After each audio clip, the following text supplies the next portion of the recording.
Welcome to Fenway Park for Game 1 of a day-night doubleheader in a 4-game series between the Los Angeles Angels and the Red Sox. Hi again, everybody. I'm Don Orsillo. Welcome to this special day for the Red Sox and the Jimmy Fund, but also a special day for the Major League debut for Clay Buchholz, a 23-year-old from Lumberton, Texas, and a third pick by the Red Sox back in 2005. Terry Francona tells us what went into the decision to bring Buchholz up. Well, he's still definitely in the developmental stage, but there's a lot there. He's gone from AA to AAA and really done a good job. And because we have an extra game today, it seemed like a great opportunity for us to get a chance to let him pitch a game. And regardless of how he does, he's going back to AAA, as he should, and he knows that. But it's hopefully a win-win. We welcome in Jerry Remy. And Jerry, we've heard so much about Clay Buchholz today. We get to watch him work. Well, it's always fun, Don, to watch a young pitching prospect, one of the top of the organization, make his Major League debut, and of course the nerves that go around are involved with that. But he has a tremendous season, both at AA and AAA this year. The numbers phenomenal, 8-3 on the season with a 2.15 ERA. Opponents only hitting 187. And those who I've spoken to, Joe Stafford in particular, who have seen him pitch down at AAA, say he's got an excellent changeup, a very good curveball, and above-average fastball. So hopefully we'll see some of that today. Now, I think it's also very good that he's pitching in Game 1 today, because it doesn't give him a chance to sit around all day and get nervous about the start overnight, and the fact that he's facing these Angels, which they're going to try to make it as comfortable as they can for him in his Major League debut. Remember, this team runs a lot. They do a lot of hitting, running, stealing. They'll squeeze. So they're going to try to make him not only the nerves, but make him very uncomfortable on the mound. A lot of baseball today, but certainly a very special day. It's Jimmy Fund Day here at Fenway Park. Boston Red Sox baseball on NESN is brought to you by Subaru, Foxwoods, Pepsi, Honda, Ricoh, and by New England Toyota dealers. Yeah, good afternoon, everybody. Welcome back to Fenway Park as the fans settle in for Game 1 of the day-night doubleheader between the Red Sox and the Los Angeles Angels of Anaheim. The Angels coming from Toronto, where they won last night, and getting here in time to play day baseball here today. And the Red Sox, of course, playing 2 against the AL West leader, Los Angeles Angels, as they are the class of the West so far, as the Red Sox just out in Los Angeles last week, back here at Fenway Park to wrap up the season series. Of course, the Angels led by Vladimir Guerrero. And the Angels last night outlasting the Toronto Blue Jays, as Frankie Rodriguez came into the game and gave up a couple of runs, but they were able to grab the victory and maintain their 3.5-game lead over the Seattle Mariners. But Jerry, we've seen this team. They are very good. Oh, they certainly are, Don. They have very good pitching. They're an exciting ball club to watch. They do a lot of different things. And although I'll tell you, a tough turnaround, isn't it, as we see Clay Buchholz make his way to the mound for the first time at Fenway Park. As the Red Sox take the field, we'll check out the visiting Angels lineup on this Jimmy Fund Day. Some former Jimmy Fund patients. Hello, my name is Nick Fondrake. Leading off for the Angels, third baseman Sean Figgins. Shortstop, Mr. Orlando Cabrera. Right fielder, Mr. Vladimir Guerrero. Left fielder, Garrett Anderson. Designated hitter, Mr. Gary Matthews. First baseman, Mr. Casey Kochman. Second baseman, Mr. Eric Ibar. Catcher, Mr. Jeff Mathis. And center fielder, Mr. Reggie Willits. Today's starting pitcher is brought to you by Infinity, and it's Clay Buchholz. Well, tremendous minor league numbers for him this season at Portland in 16 games and 15 starts. He was 7-2 with a 1.77 ERA. The promotion to Pawtucket in 6 games at Pawtucket, 1-1 with a 3.26, 11 earned runs in 30 1/3 innings. 23 years old today, making his Major League debut for the Boston Red Sox. The Red Sox defense is brought to you by your Boston area Lexus dealers. They are currently 3rd in the league with 63 errors on the season. Mike Lowell at third base, Alex Cora the shortstop, Dustin Pedroia at second, and Kevin Youkilis at first. Left to right, Manny Ramirez, Coco Crisp, and J.D. Drew, and Doug Mirabella gets the start behind the plate in Game 1 of this day-night doubleheader. The umpiring crew, Bruce Fremming has the plate today with Adrian Johnson at first base, Mark Wagner at second base, and Mike Winters is the umpire at third.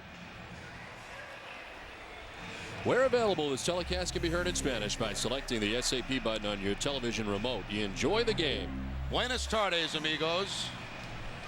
Well, beautiful weather here today at Fenway Park for the Major League debut of Clay Buchholz. Numbers are staggering. He is just 3 days since his 23rd birthday, a third pick by the Red Sox in 2005. And the third member of the Red Sox 2005 draft class to reach the majors, joining Craig Hansen and Jacoby Ellsbury as a sandwich pick. And of course, his family and friends are here at Fenway Park. His dad is here in the white shirt, among others. About 9 of them making their way from Texas to be here on this special day for Clay Buchholz. Here's Sean Figgins to begin the afternoon and the day. Well, speaking about a quick turnaround for the Angels, that night game in Toronto last night, coming in about maybe 2 o'clock in the morning to Boston, and a day-night doubleheader today. Sean Figgins in the first pitch in Clay Buchholz's career. Misses inside, ball 1 to Sean Figgins. The explosive leadoff man for the Angels. Third baseman hits at .341, 2 homers, and 45 runs batted in. He's the major's top hitter since June the 1st, hitting at .405. And that .341 average, 4th best in the American League, behind Ordonez, Ichiro, and Placido Polanco. Orlando Cabrera waits on deck for the Angels. Missing away, 3-0.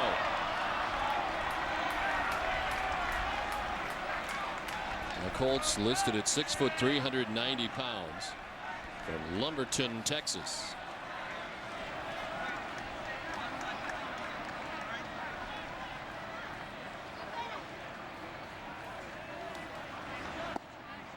Ball 4 and a 4-pitch walk to Sean Figgins, which can be trouble because Figgins can run a ton. Well, that's what we mentioned in the open, Don. You know, this Angel Ball Club, #1 in steals in the American League. They do a lot of different things offensively, and as I said, they're not going to make life easy for Buchholz. They're going to put pressure on him, try to cause him to come out of his natural game of just pitching and have to worry about base runners in different situations.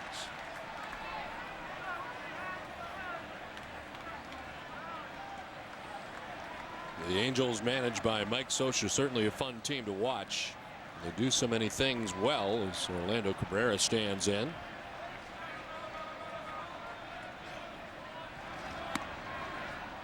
And the pitch outside, ball 1.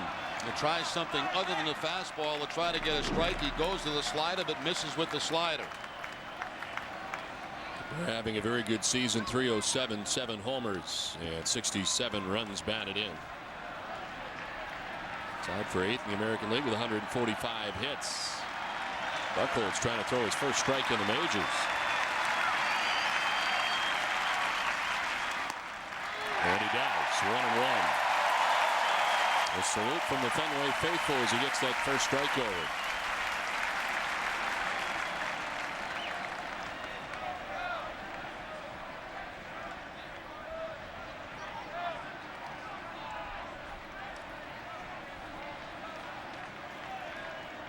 Is holding on Sean Figgins at first base.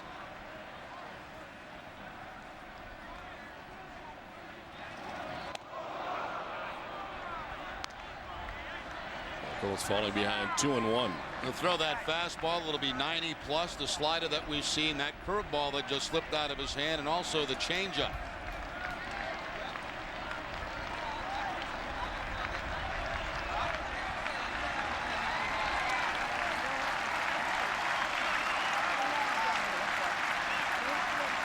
Vladimir Guerrero waits on deck. The 2-1 to Orlando Cabrera. There goes Figgins as it's popped up. Cora puts it away, and Figgins back to the bag at first. Hard to tell whether that was a hit and run or a straight out steal. The way that Cabrera swung on that, almost like it was a hit and run play put on. Figgins, of course, at first base with 33 steals. It's the fastball to Cabrera. It's down and away, and it's not normally a pitch that he might swing at unless the hit and run was on. Popped up to the infield. Figgins gets back, and Buchholz gets his first out.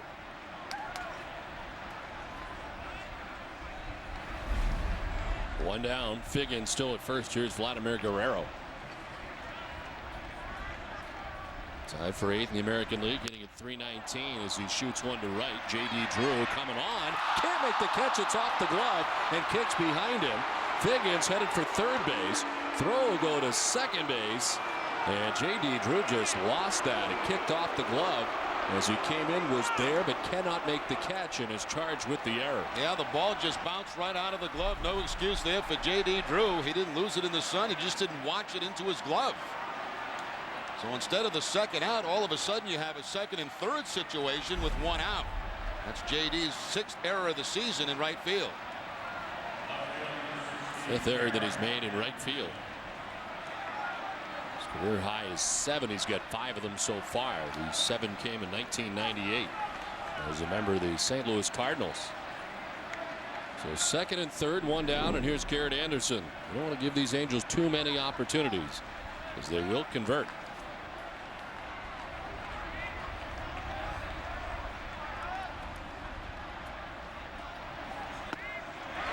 A strike from Buchholz, starting to grab his bearings here in the first inning. And that's the curveball for the strike on the first pitch to Garrett Anderson. Anderson has been struggling, 5 for his last 31.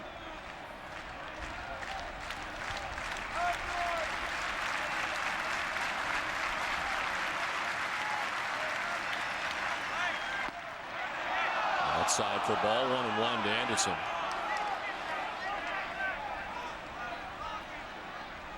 Anderson spending 2 different stints on the disabled list this season. He's missed a total of 46 games. The all-time leader in many offensive categories for the Angels. There's Gary Matthews Jr. waits on deck. Second and third, one down. Rolled softly to first. Youkilis will take it himself, but in the backdoor from third comes Figgins. With the Angels on top 1-0 as Guerrero moves over to third base, 2 down. That looked like the first changeup from Clay Buchholz. A little tap down to Youkilis, and of course the run scores. Changeup, a rotation going away, and Anderson tries to hook it. He does hook it right to Kevin Youkilis, but picks up the run. 37th RBI for Garrett Anderson.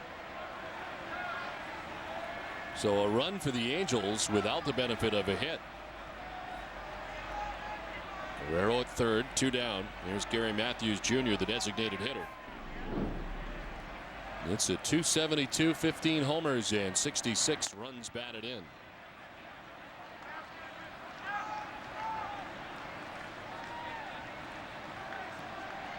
Only 4 RBIs in his last 31 games played.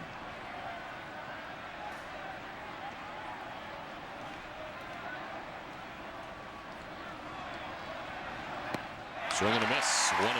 Excellent changeup that time, staying down in the zone and actually out of the zone, and had Matthews off balance.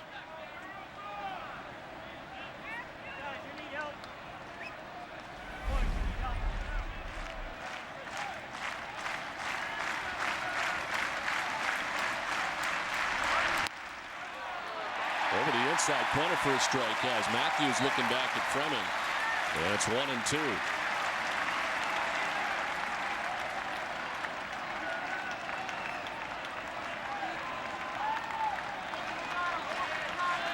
In the minors this series, got 48 strikeouts and 30 and a third innings in Pawtucket. As the pitch misses, and the count evens at 2-2. 7-2 record in 16 games for Portland.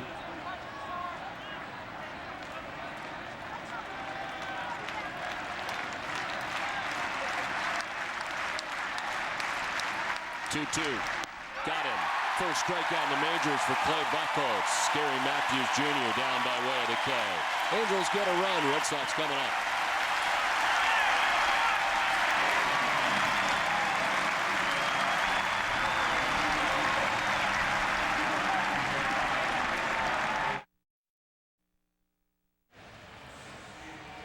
Well, the first major league strikeout for Clay Buchholz coming on an excellent changeup to Gary Matthews.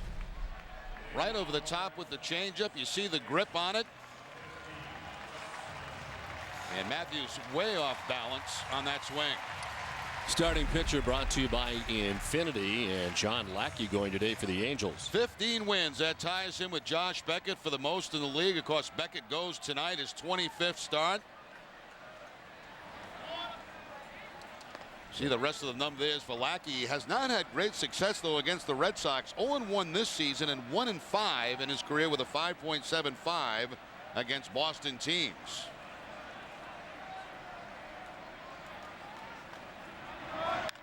Pedroia shoots it down the right field line. A fair ball. Guerrero over the plate. It was touched by a fan, and second base awarded to Pedroia.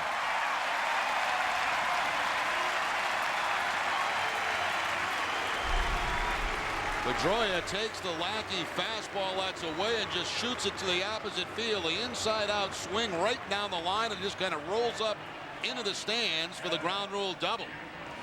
The bounce in fair territory, then the bounce all the way up, rolling around on the top of the wall.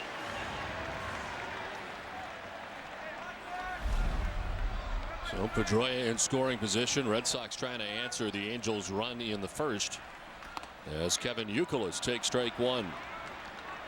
Lackey right now on a 3-game winning streak, wins against Seattle, Oakland, and Minnesota to run that record to 15-6 on the season. Youkilis has been in a tough stretch lately, 2 for his last 21 in his last 6 games. Which a strike has Youkilis looking back at Bruce Fleming.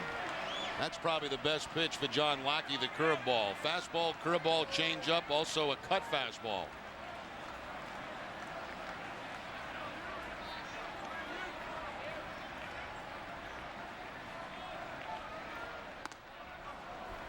Inside, a ball and 2 strikes to Youkilis.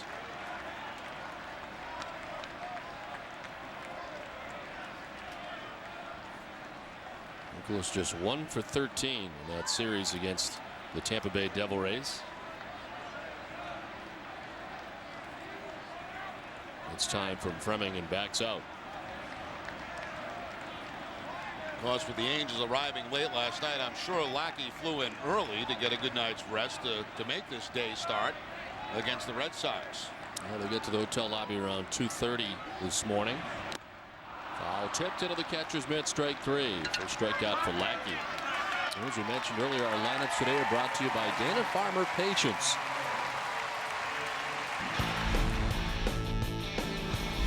Hello, my name is Robert Duffy from Pelham, New Hampshire.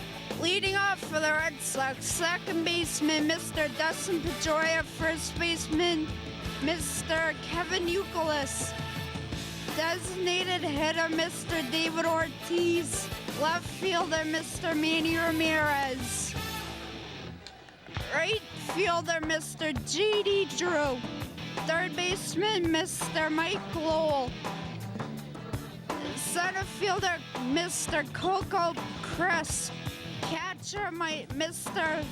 Doug Mirabelli, shortstop Mr. Alex Cora.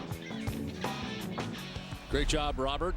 As Robert brought us the Red Sox lineup as David Ortiz bats third in that lineup. Then you can make your donation to the number at the top of your screen, the Jimmy Fund, 877-738-1234. That was WEEI Nesson Jimmy Fund radio telethon.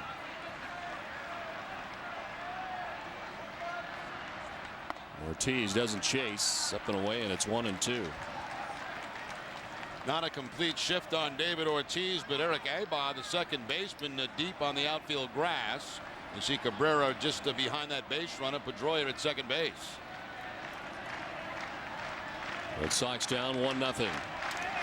As the Red Sox try to answer here in the last of the first. Ortiz fouls it off. He's just 4 for his last 31 over the last 8 games. It was 1 for 10 in the series against Tampa Bay. He does have good numbers against John Lackey. Yeah, both David Ortiz and Manny Ramirez, very good numbers against Lackey. There's Manny waiting on deck. 1 down here in the last of the first. In tight, and it's 2-2.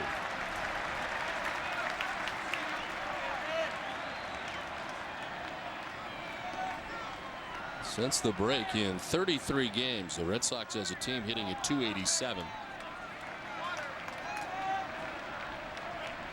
Overall as a team they hit at .277, which is 5th in the American League, just in behind these Angels. Ortiz to deep right. Back is Guerrero looking up, and it is gone. Big Papi takes it out of the yard. The Red Sox take a 2-1 lead.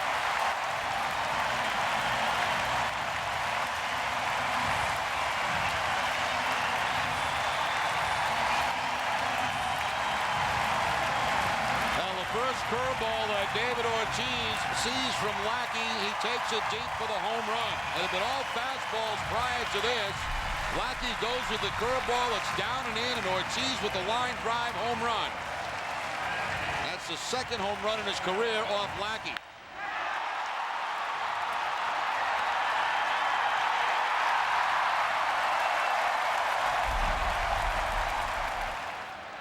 Well, he has feasted on Angels pitching this season at 6 games, 333. That's his 3rd home run of now 20 on the season that have come against these Angels.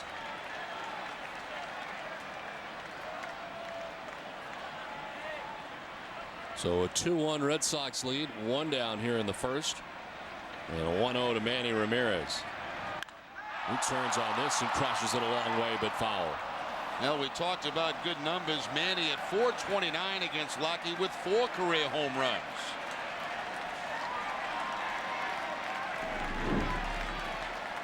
.291, 19 homers, and 79 runs batted in. The last 9 games hitting at just .194. To left center field. On the move is Garrett Anderson, still going, and that'll fall between Anderson and Willits. Run back in quickly by Anderson, holding Manny to a long single. And it's the 3rd Boston hit of the inning. That ball was up there a long time, and it looked like somebody was going to be able to get to it in that gap in left center field. You see Willits shading into the opposite field. Anderson does not run as well as he once did, and nobody gets to it. Drops in the grass for the long single for Ramirez.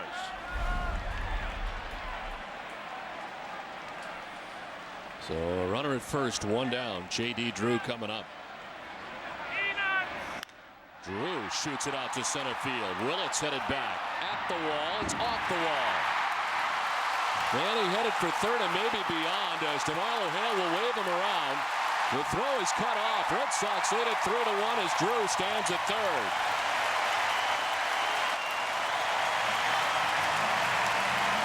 Quickest way to make up for an error in right field is a drive and a run, and J.D. Drew going to the opposite field off that left field wall. Again, the fastball from Lackey away from Drew,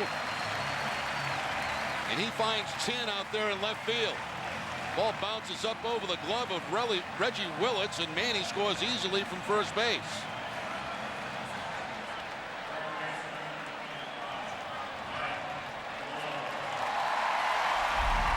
So Drew at third base, 1 out. And it brings up Mike Lowell. As Lackey not enjoying his time at Fenway Park. 7.46 career ERA. They're the friendly confines of Fenway Park. Lowell takes strike 1. We wondered how the Red Sox would make room on the roster for Clay Buchholz, and we've just found out. We also knew it was going to apparently deal with Willie Mo Pena, and it has. The Red Sox have traded Willie Mo to the Washington Nationals. And the Pena era is over here in Boston, and fortunately not a lot of playing time for Willie Mo, and Red Sox are taking a chance on Pena. Of course, traded originally for Bronson Arroyo at the end of spring training last year, and just did not come together as they thought it might. A great deal of promise anytime he makes contact. Boy, it goes a long way. The problem has been contact for Willie Mo. Just doesn't make it enough, and 5 home runs really is not going to get it for him because he's there particularly for his offense. And he was hitting at .218, 5 homers and 17 RBIs. Did get into 73 games with the Red Sox this season. Lowell shoots it out to shallow left center. It'll fall. From third comes Drew. Boston on top, 4-1.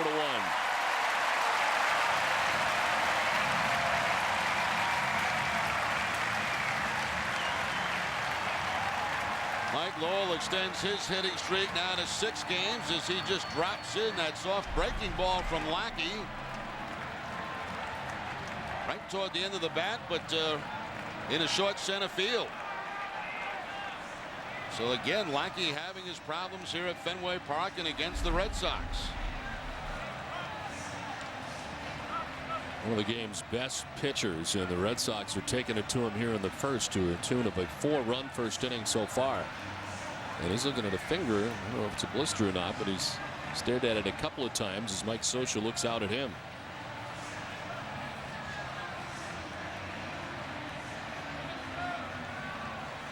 Coco Crisp, 7th man to bat in the inning. Coco starts today hitting at .274 as he comes in with 5 homers and 44 runs batted in.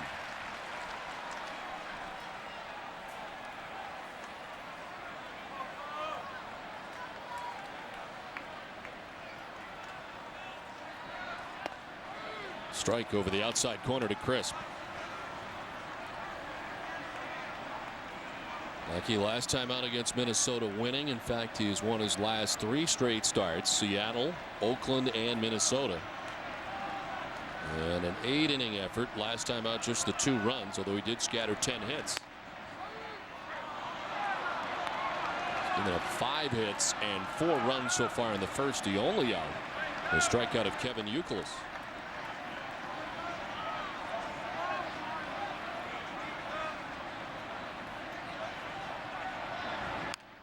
Sliced foul off to the left, 0-2.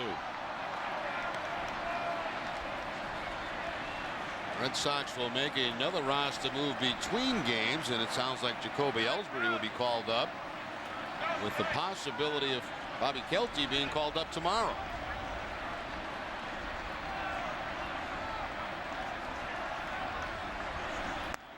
Pitch up top. Crisp doesn't chase. 1-2 the count.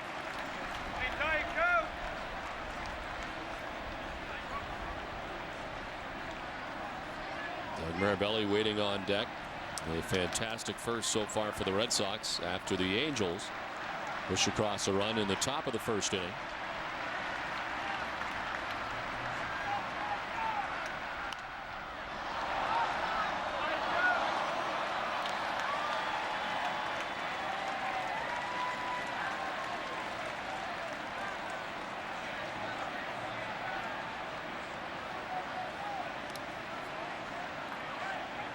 Mike Lowell at first base. The Angels a double play depth in the infield. 1 down. Down and in, and it's 2-2.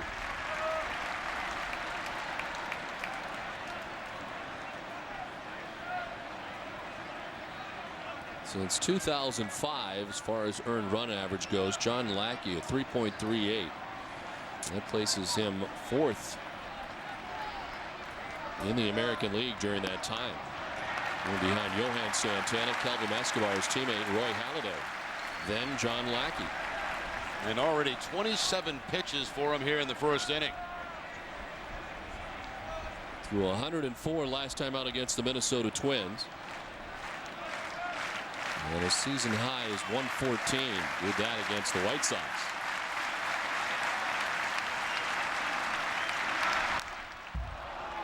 Fouled off with Lowell going at first base. Will do it again.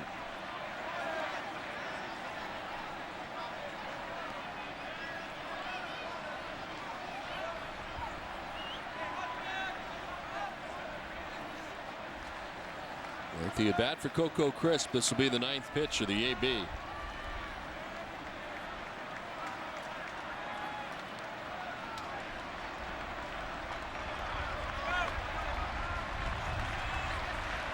There goes Lowell. Crisp hits it in the air to right. Playable for Vlad Guerrero coming in.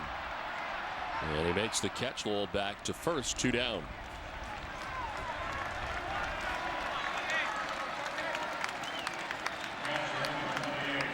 A long at bat, but Coco flies to right for out number 2, and here's Doug Mirabelli. They'll get 204, 5 homers, and 15 runs batted in. Getting a start today in the day-night doubleheader in a non-Tim Wakefield pitch game. Catching the major league debut today of Clay Buchholz. Taking strike one from John Lackey. Probably want the combination of Jason Varitek and Beckett, who's pitching game 2, to stay together. Of course, Varitek catches just about all of Beckett's games.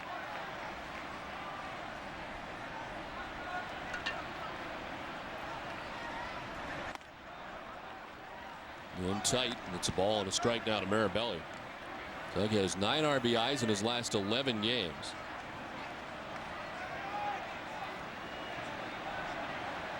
And this is just the 6th time that he has started this season in a non-Tim Wakefield pitch game. 2-1. He's got good numbers too against Lackey. 4 for 9 with a home run for Doug Mirabelli.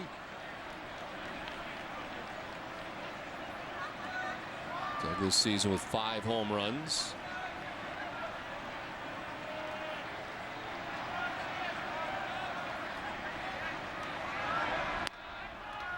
Three and 1. Lackey has not walked anybody in this first inning. Mike Butcher, the pitching coach for the Angels.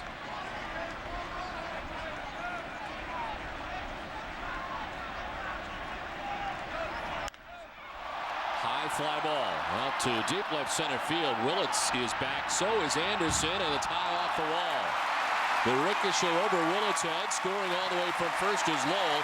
Mirabelli stands at second base with an RBI double, and the Red Sox take a 5-1 lead. It's almost like Lackey's in disbelief. He's back at a place where he doesn't pitch very well, and it has been an awful first inning for him. Mirabelli continues his success against Lackey, now 5 for 10 as he scrapes the top of that left field wall. Left the bat looked like it might have had a chance. Right at the top, just missed being a home run, and of course it bounces over Willits' head, and Mirabelli into second base, and Lackey can't believe what's going on. Prior to today, John Lackey has given up 9 first-inning runs in 24 starts. A 5-run first for the Red Sox this afternoon. He's up to 35 pitches. Alex Cora, the 9th man to bat here in the last half of the first inning.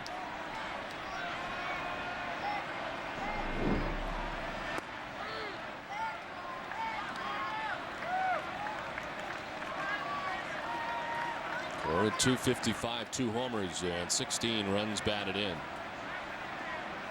4 for his last 28 of the last 11 games. The corner for strike 2, 1-2. 40th start of the season for Alex Cora, as he gets a start at shortstop in the day part of the day-night doubleheader. It's the 17th start at short. Pickoff play at second, and just back in time is Mirabelli. Orlando Cabrera thought they had him. And those generally are the guys that try to, make that play on, because they're not fast and they try to get bigger leads. Now you'll see the timing play right there, daylight play, and Mirabelli just gets the hand in. Cabrera thought he had him.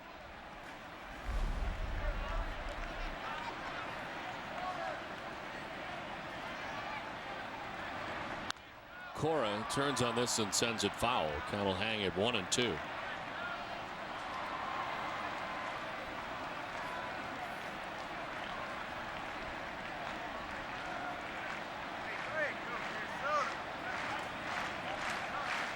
The 28th time the Red Sox have sent at least 9 men to bat in an inning. Down and in. Didn't go, and it's 2-2.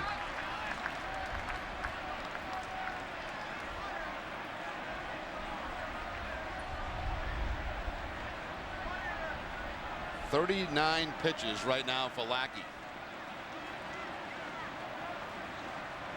Only twice this season has he given up 5 runs or more in an outing. Gave up 6 runs against Houston and 5 runs against Minnesota. But 5 runs in the first. And of course, becomes so important. You know, your starting pitcher in these day-night doubleheaders, you can't get into that bullpen too early. It destroys the whole day for you.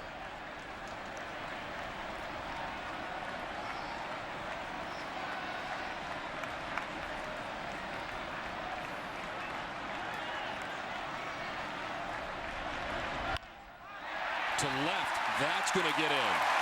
Mirabelli being waved around. Cora to second base. Throw goes there, but it's cut off. It's a 6-1 Red Sox lead. Mirabelli coming up lane as he reached the plate. And that's trouble.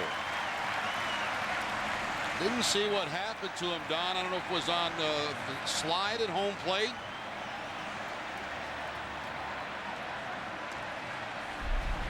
Take one more look as Mirabelli gets the wave around third base. It looks like he slipped right there going around third and then limped all the way into home plate.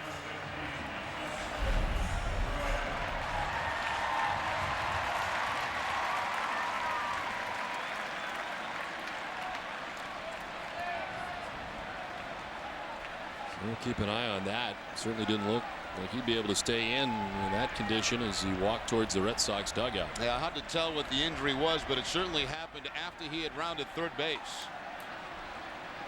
Red Sox batting around. Dustin Pedroia double to begin the first inning. It's his second look of the inning of John Lackey.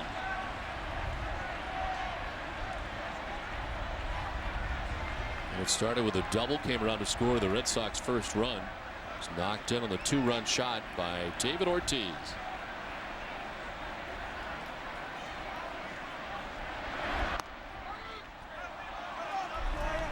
One more look at Mirabelli as he gets his lead on the base hit. Now as he rounds third base, hits the bag, that's where he comes up lane right after that.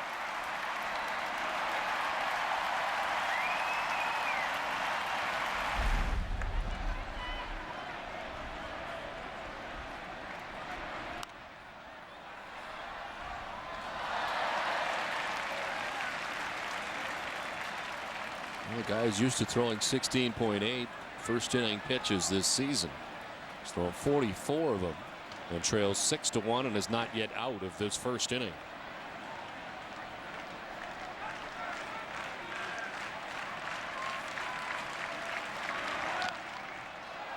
Still 0-2 to Pedroia.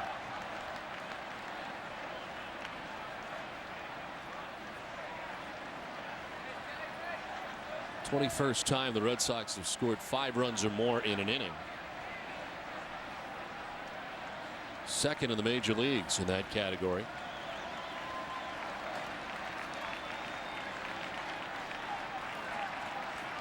Oh, 2 on the ground left side. The hop for Figgins.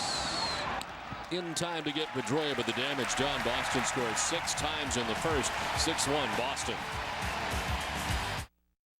Now for the Red Sox, Doug Mirabelli unable to come back out. And it's Jason Varitek who's in for a long day.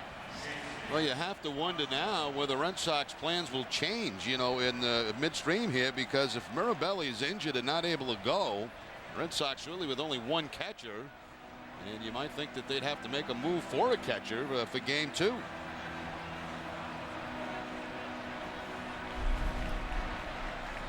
And this is how it happened, rounding third base.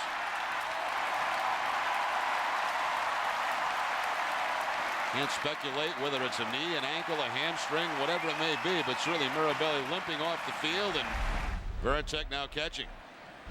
6-1 Red Sox on top as we head to the second inning, and it's Casey Kotchman who takes strike 1. And Clay Buchholz, who had a 30-minute wait. Well, his team was coming up with 6 runs on 7 hits. Kotchman at .298, 9 homers, and 55 runs batted in.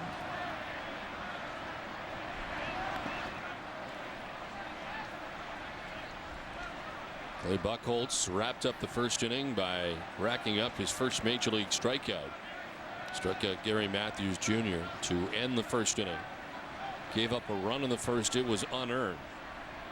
It's an error committed by J.D. Drew out in right field.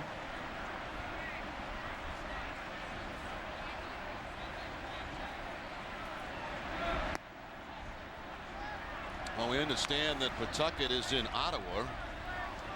And Portland is at home. So, I mean, if that's what the Red Sox choose to do, and that's try to get a catcher, maybe to come from Double-A.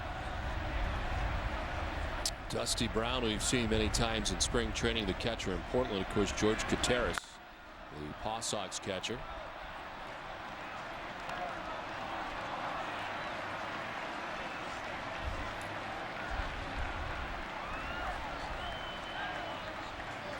Buchholz, the sandwich pick in between the first and second round, received his compensation when Pedro Martinez signed with the Mets.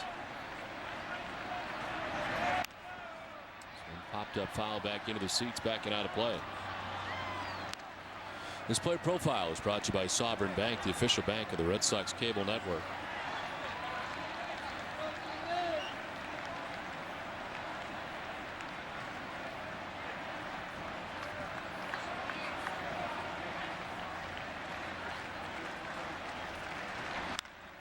Lined into center field, a ringing single for Casey Kotchman. And the first hit of the Angels day is they did not have a base hit in the first. Now Casey Kotchman breaks up an 0 for 13 slump that he had been in. He takes that fastball that's down about knee high and line shot into center field for the base hit.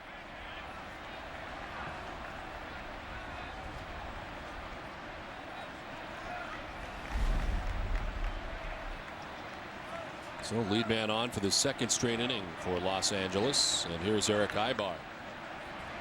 Switch hitting second baseman. It's a .249, no homers, and 16 runs batted in. No strike. Aybar has been splitting time with Meiser Turris, who gave the Red Sox fits in the last series at Angel Stadium between the two clubs.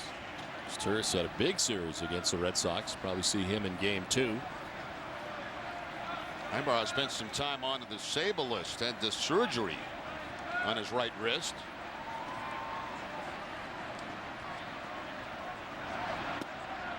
He was activated to begin the series against the Red Sox in Los Angeles. We saw him briefly in the series. Had 3 hits and 2 stolen bases on August 8th against the Red Sox.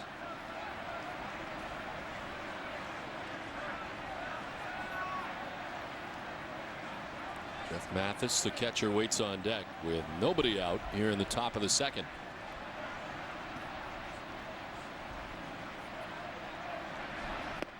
Swing and a miss, 1-2. Good moving fastball that time from Buchholz, a two-seam fastball that's going to go down and away from Aybar.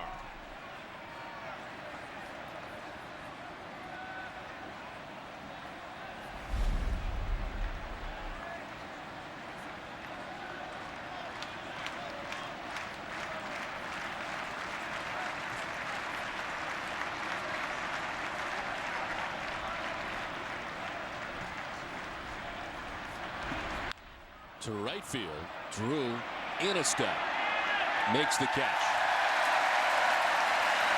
A bit of a raspberry cheer out there in right field from the Fenway faithful, as this time Drew able to get it in the glove. A little bit of a smile from JD. 1 down. Well, certainly the 6 runs in the first inning kind of takes away from that error by JD Drew in the top of the first. Plus he had his own triple to drive in a run, and I guess you can smile a little bit after that. Jeff Mathis hitting under 200 at 197. He bats 8th in the Angels order.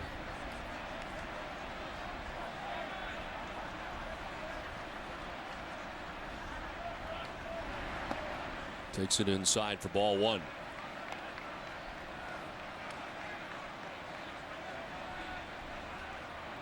Here were the Angels in 2005, 2006, a 155 average in brief time in each of those 2 years, a total of 28 games.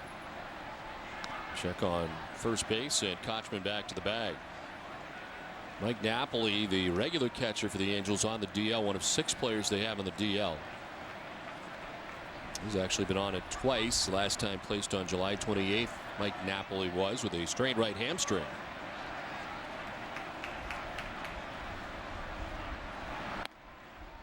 Up top, 2-0. They also have Bartolo Colon on the DL, right elbow irritation, also on the DL twice. Howie Kendrick saw a lot of, their regular second baseman. Juan Rivera and Dallas McPherson. With back surgery during the offseason, has not been able to return from it. Herniated disc removed. Supposed to get Howie Kendrick back this weekend. So despite all of that, the Angels find themselves on top of the American League West by 3.5 games over the Mariners. Paul Assad, the trainer, explaining to Tito Francona about Mirabelli's injury.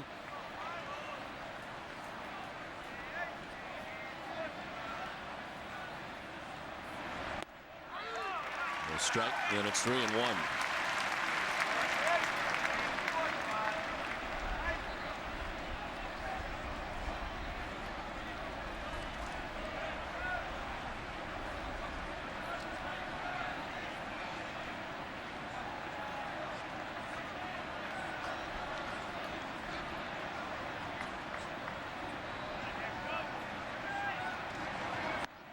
Ball 4 as he walks Mathis. The Angels have runners at first and second, 1 down. Today's Chevy triple play contestant is Linda Rada of Waterville, Maine. Today, if our hometown team turns a triple play, Linda will win a Chevy Silverado. For your chance to win a fuel-efficient Chevy car or truck, enter the Chevy triple play contest this month at NESN.com. Well, day baseball from Fenway Park, a day-night doubleheader against the Angels. The best in the East against the best in the West. And a 6-1 Red Sox lead in the Major League debut for Clay Buchholz. Yeah, meeting between Mike Lowell and Buchholz, and also Veritek going out. You got the lead right now. Throw strikes and let us do some work behind you.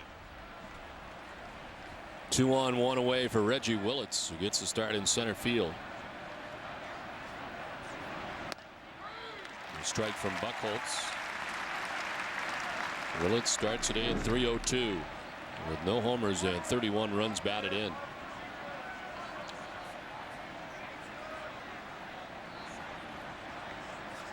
One of 4 switch hitters in the lineup this afternoon for the Angels.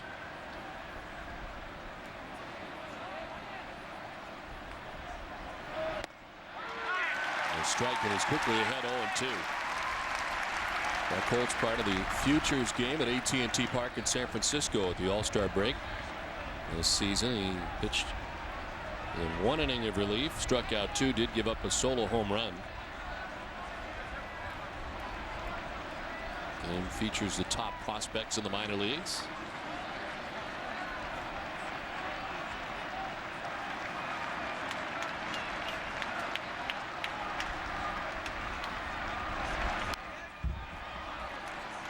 Two as Willits stays alive.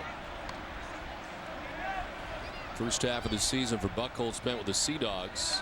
1.77 ERA with 116 strikeouts at the time he was promoted to Pawtucket. 7-2 with Portland.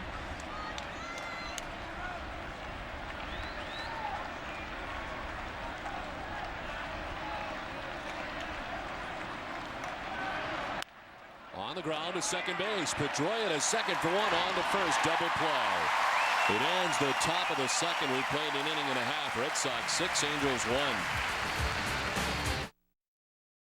1. As the Red Sox and Angels play here into the last half of the second inning. It's Kevin Youkilis who leads it off. And takes ball 1 from John Lackey, who's roughed up in the first to the tune of 6 runs on 7 hits. Youkilis a strikeout victim in the first. Out towards right center field. Willits into right center, calling and almost colliding with Guerrero, who reached out, made the grab just in front of him. Well, Guerrero did not hear Willits. Yeah, generally the center field is the take charge guy, but you're right, maybe he did not hear Willits, and of course Guerrero, much taller, just takes it away from him. Willits looking at his glove after, like, do I have it? No, I don't have it. Hopefully Vlad's got it, and Vladimir did. You can see him calling, but apparently Guerrero did not hear him. Or didn't care. Just wanted to make the catch. You can say whatever you want, but I'm going to reach out and grab it. And Guerrero did for the first out of the inning. David Ortiz hit a 2-run shot in the first. David, his 20th home run of this season. And his first home run since the 3rd of August at Seattle. Horacio Ramirez surrendering that home run. 40 at bats in between.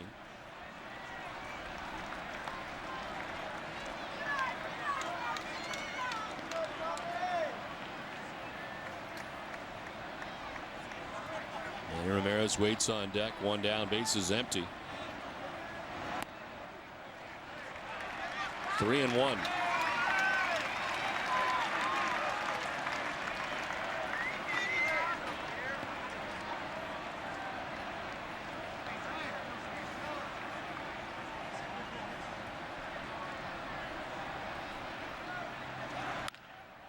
Chop with the shift on, out of the reach of Ibar. In the right center, and Ortiz is 2 for 2.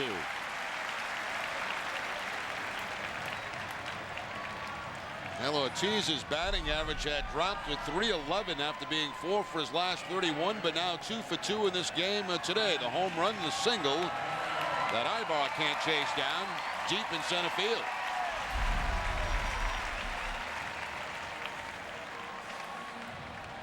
There's Manny with 1 out, 1 on. And singled in the first inning.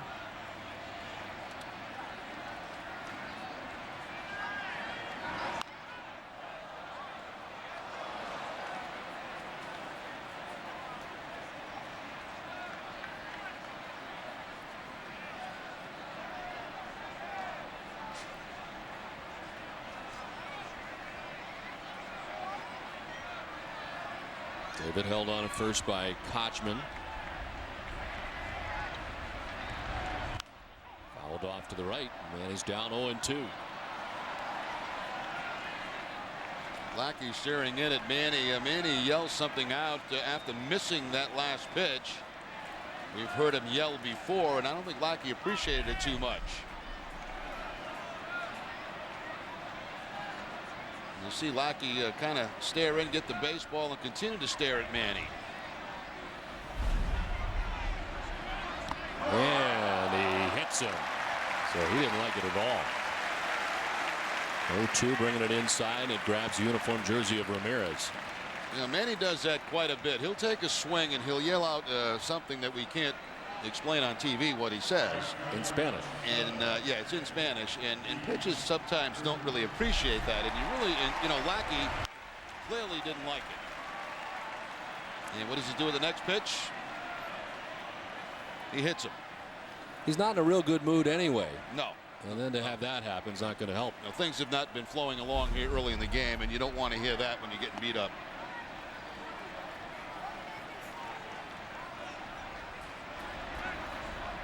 So 2 on, 1 away. Drew a triple first time up, came around to score. The Red Sox 4th run, knocked in a run. Now lines it into center field. Ortiz being stopped by Hale. Willett's throw will almost make it to the plate, but the Red Sox have him loaded with 1 down. David wanted to go. I think DeMarlo Hale being very cautious with the physical problems that David Ortiz has had, and with Lackley struggling on the mound and not taking the chance. Ortiz gets a good jump on the line drive. He thinks he's going to score, but no. Stop sign is put on by DeMarlo Hale.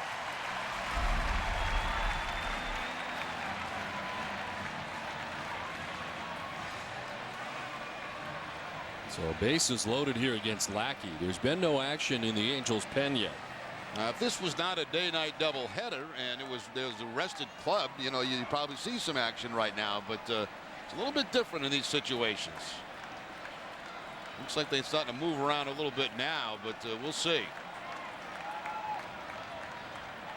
Mike Lowell singled in the first inning to knock in a run.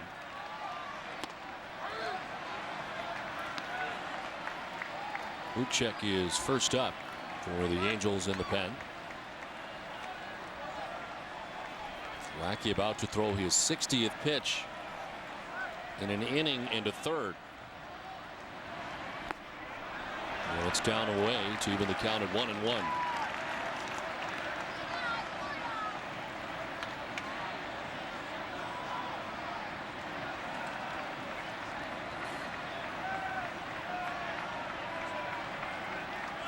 Bases filled with Red Sox, one away here in the last half of the second.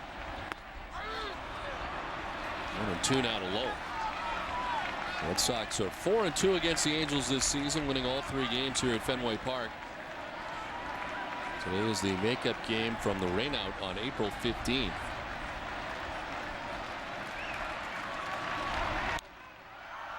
Lowe lifts it down the left field line. Cabrera, Figgins, and Anderson chasing, and it lands foul. Cabrera is really the only guy that had a shot at that. Garrett Anderson plays very, very deep in the outfield here at Fenway, and of course that ball ending up in the first row anyway. You know those guys down there running after that foul ball and the Angels being here, that reminds me of the pizza throwing incident down the left field line when the Angels were last here. A long time ago. Everybody had coats on that day. It was Yeah. cold. The inside to Lowell, and the count is 2-2. Hey, why not? Let's check it out. Same guys involved.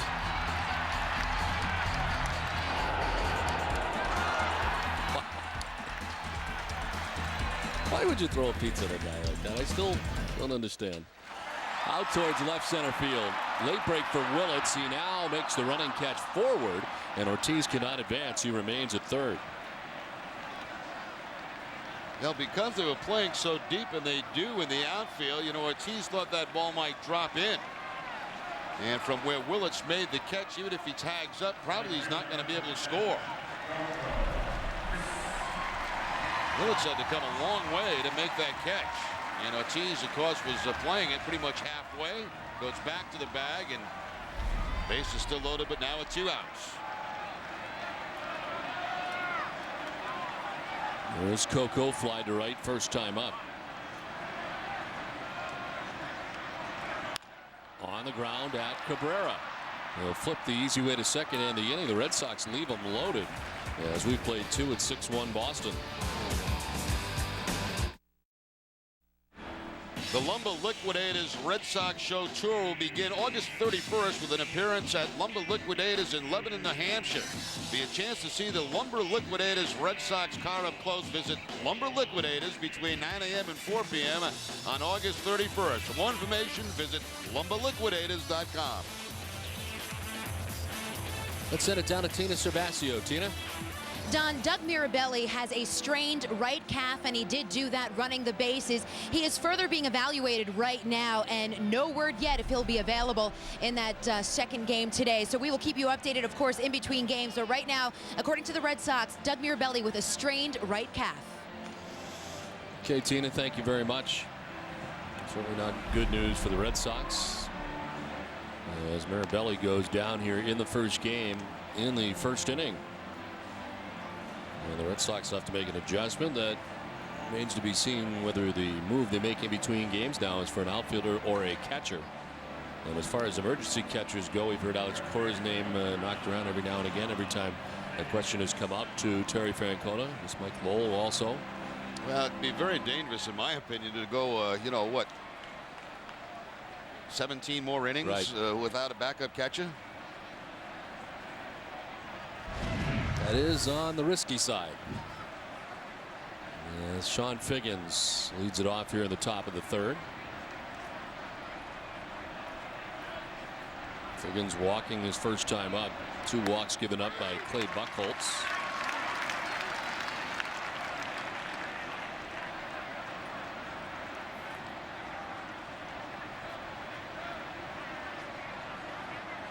Figgins scoring the only Angels run today.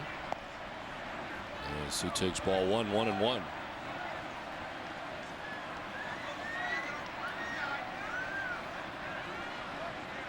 Buchholz has thrown first pitch strikes to 4 of the last 5 batters as he settles into his first major league outing.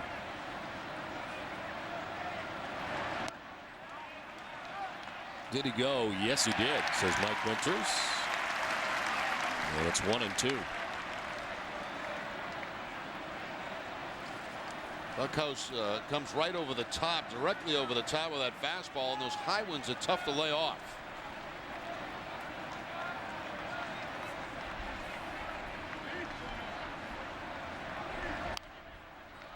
Another example there. That ball probably about let a high to Sean Figgins, and that pitch from a guy that throws directly over the top looks awfully good to hit, but it's tough to get on top of.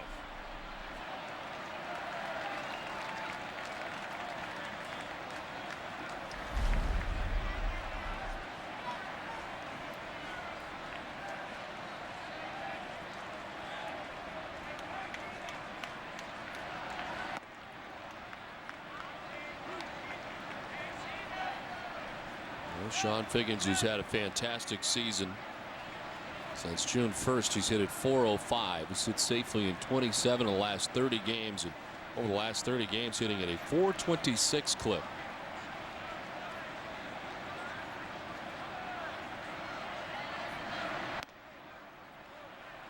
Full count now to Figgins.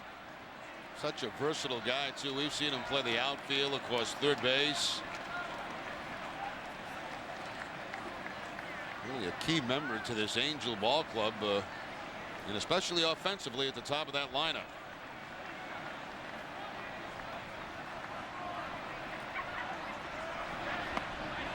Ball 4, and Buchholz, who's walked a batter in each of the first 3 innings, walks Figgins for the second time today. Boston Red Sox baseball on NESN is brought to you by Acura, Olympia Sports, the official sporting goods retailer of the New England Sports Network, and by Dunkin' Donuts. Well, beautiful day here at Fenway Park, the day portion of the day-night doubleheader between the Red Sox and the Angels. Fast start for the Red Sox, who scored 6 times in the bottom of the first. Angels trying to crawl back into this one as Orlando Cabrera takes strike 1. And 5 runs at this point is not going to stop a guy like Figgins from running if he gets a good jump. Too early in the ball game for that.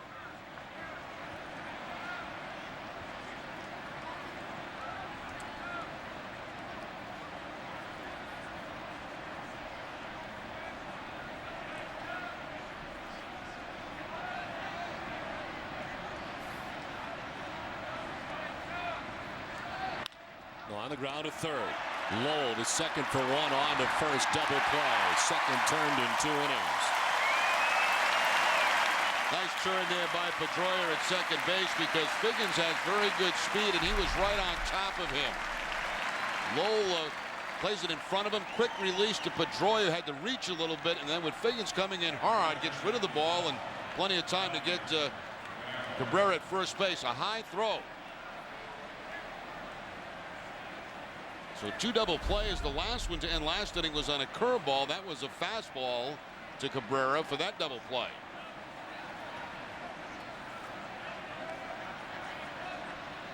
Two down for Vladimir Guerrero. Reached on the 2-base error.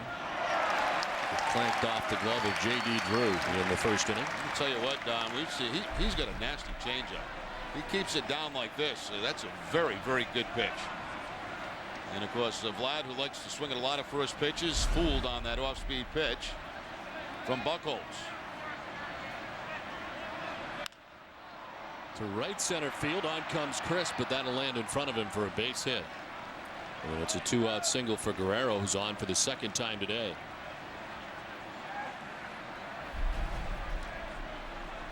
Fastball this time, and Guerrero right around the label of the bat. And it pushes it out to center field for the base hit. Clay Buchholz did not see many Vladimir Guerreros at Portland or Pawtucket this year.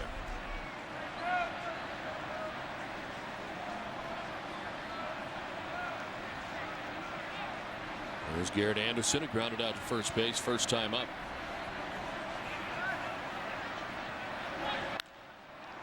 Sends it foul down beyond Canvas Alley.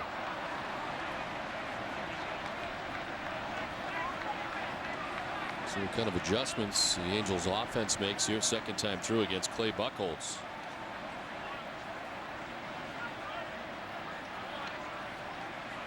Angels 4th in runs. They are 4th in batting average as a team.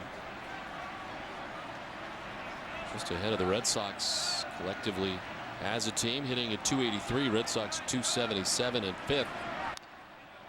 It's not a team that relies on power, though. 13th in the league in home runs. The only team that's hit fewer home runs are the Kansas City Royals.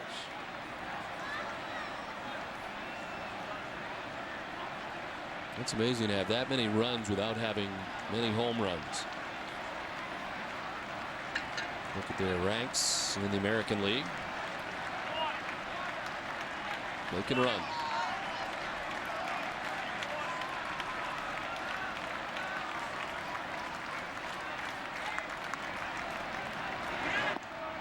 Outside 1-2. 50 pitches now for Clay Buchholz. Works with 2 outs and a runner at first in the 3rd. Red Sox starting the day with a 5.5 game lead over the Yankees, who were down last night by the Tigers. They continue their series against Detroit. They'll play night baseball tonight at Yankee Stadium. Strike 3 call. Second strikeout for Buchholz. 2.5 done, 6-1 Boston. Let's check in with Tom Caron. Thanks to our New England Toyota dealer game break. We're out here on Yawkey Way, our NESN HD stage. We're going to be here throughout the afternoon, telling you to call 877-738-1234. Make a donation to the Jimmy Fund Radio Telethon. Our coverage will continue post-game on the street. Clay Buchholz in his major league debut through the first 3 innings, just the 1 run on 2 hits, as he takes a 6-1 lead while his team bats here in the last half of the 3rd. Jason Varitek in his first at bat, taking over for Doug Mirabelli defensively last inning. It's a .269, 10 homers and 50 RBIs.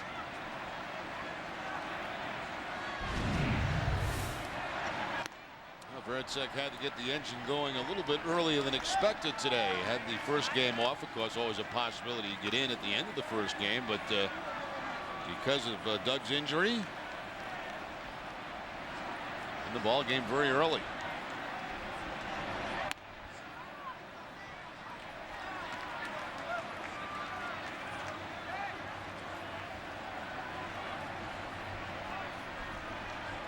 Varitek with a 2-run homer on Wednesday, his first home run since July 14th against Toronto. 22 games at 74 at bats in between home runs. He strikes out this time for the first out of the inning, and we check back in with Tina Cervasio.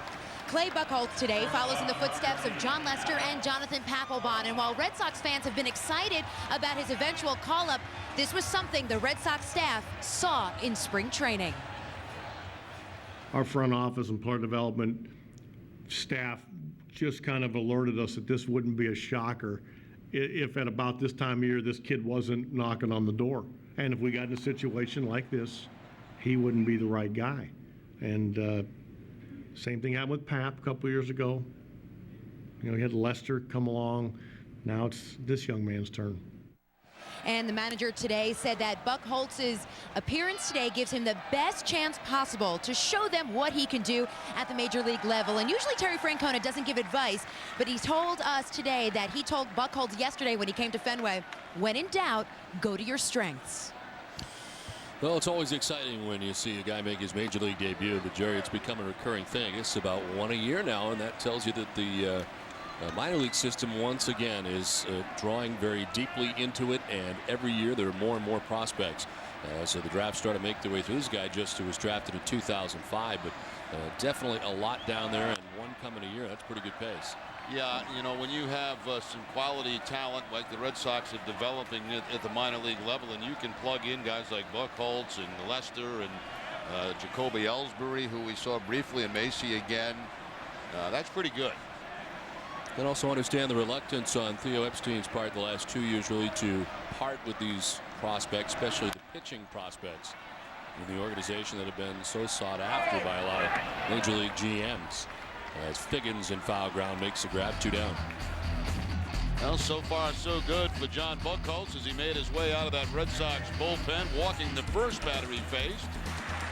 Then picking up a strikeout there to Matthews on a changeup. A curveball to Garrett Anderson for the strikeout. We've seen all of his pitches here in the first 3 innings, and I'll tell you what, they're all good. Pitching line brought to you by Nissan. As the first 3 innings under his belt, 51 pitches. The run he gave up unearned. As Dustin Pedroia takes a strike from John Lackey, trying to settle down and at least eat up some innings here for the Angels after allowing 6 runs in the first. They got out of a bases loaded jam in the second. The Red Sox have left 4 men on through the first 2.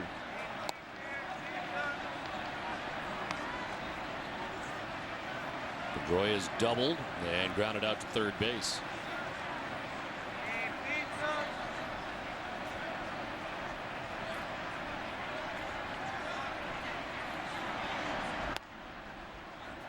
Framed by Mathis, but it's a ball, 2-1. Lackey wanted that one bad. Thought he had the outside corner there against Pedroia. Long stare in by Lackey to Bruce Fleming.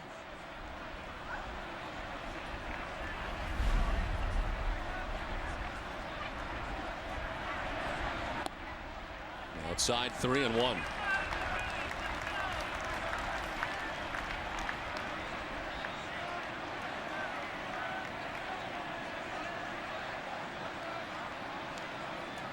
Game 2 has Josh Beckett going for the Red Sox against Ervin Santana. After a bright start to his career, kind of a tough season this year. He's 5-11, a 6.22 ERA. And spending time at AAA.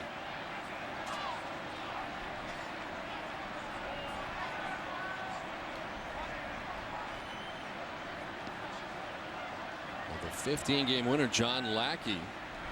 A tough day today against the Red Sox, at least in the first, who settled down as the first 2 outs here in the third. Pedroia on the ground to third, picked by Biggins off to the side. The throw just in time to get Pedroia, and to end the third. We played 3-6-1 Boston.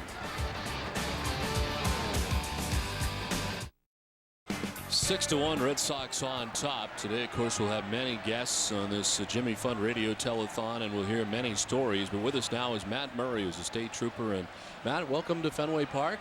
Thank you. Congratulations on that first pitch. You did a great job. Didn't bounce it. That was what was important. Tell us a little bit about your story. About 2.5 years ago, I was brushing my teeth, and about a third of my vertebrae, one of my vertebrae, blew out.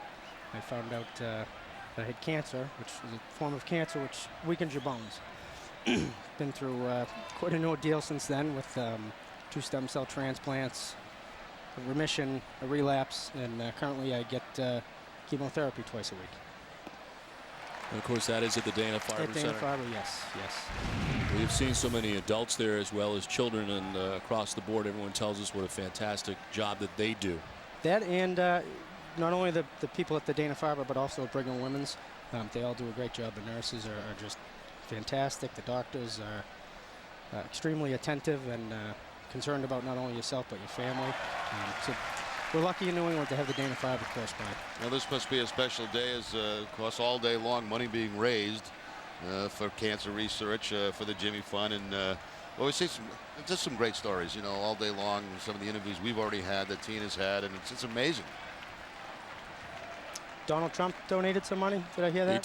He did indeed. That's every year, yeah. 25,000. Swing and a miss for Gary Matthews Jr. Second time he has struck out against Buchholz.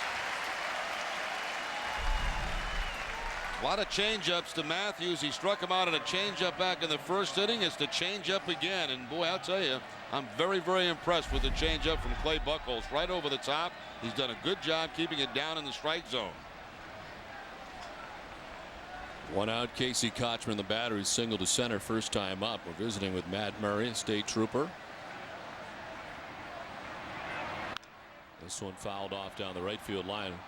What's the goal today? Around $3 million, hopefully, but at 1.6 so far today, right now. And Matt, if you could say anything to the fans out there, to them as to why they should donate and be part of this, go right ahead. I think that cancer is an individual disease, but it's suffered by the families as well. So I think that every donation helps towards the research goals, and it helps. It just helps to provide a lot of comfort for the families that are going through this. I know my family's been through quite a bit, but we're getting there. Well, you're hanging in and you're doing a great job, and we appreciate all those at the Dana Fiber Center as this one is lined into left field for Casey Kochman. Into the corner as Manny goes to dig it out. And Kochman into second base with a one-out double. Kochman with 2 hits now off Buchholz. The first one was on a fastball. This time it's the curveball that he shoots to the opposite field.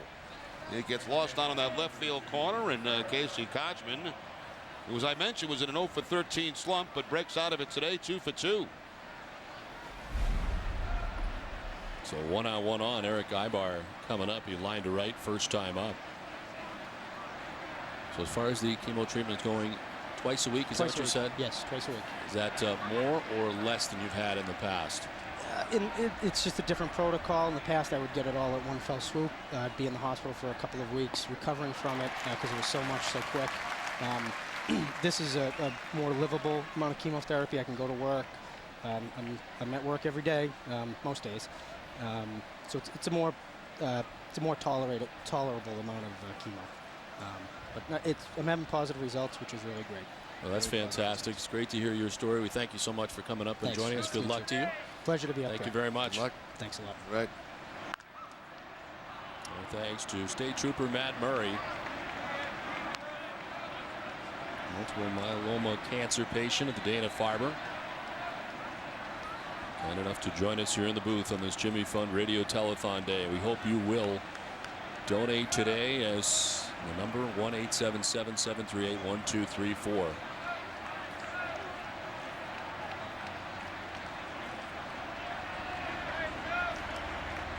And at second is Kochman, 1 away.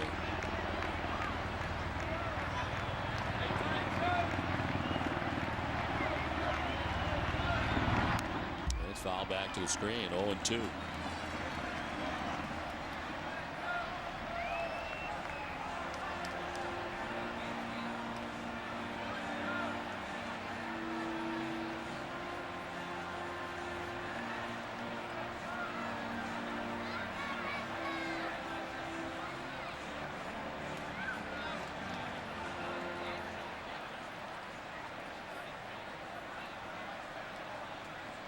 Red Sox with 9 hits today, out hitting the Angels 9-2.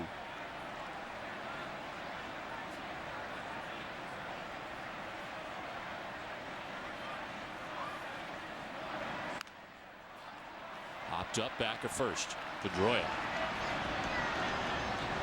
makes the catch for out number 2. Time now for the Aflac trivia question. And the question today, which 2 Angels pitchers hold the single season franchise record for wins? The starter today, Lackey coming in with 15 wins. The answer for you a little bit later. There you played behind one of them. I'm not sure if you played behind another. I know we have talked with the other who's come into the booth many times when we've been in Los Angeles, but Yeah, I remember one of those guys. Actually, I remember both of them. I didn't play with the other one. I played with one of them. I guess that was my question, whether you played with them. Well, we'll have the answer a little bit later. 2 down here in the 4th with Casey Kochman at second base. Jeff Mathis, the catcher, batting. He walked his first time up.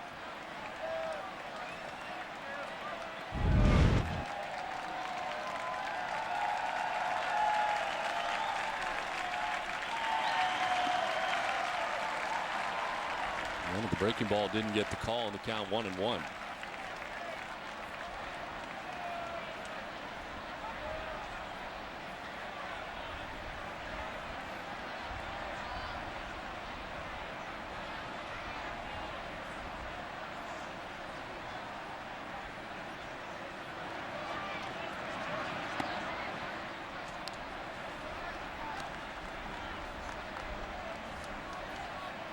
Colts with 3 strikeouts and 3 walks. He has given up a total of 3 hits.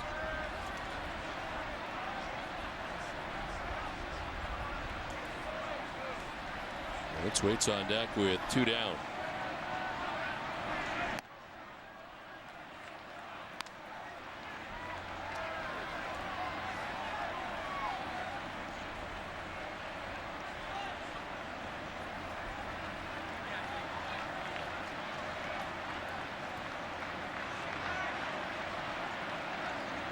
3-1 to Jeff Mathis.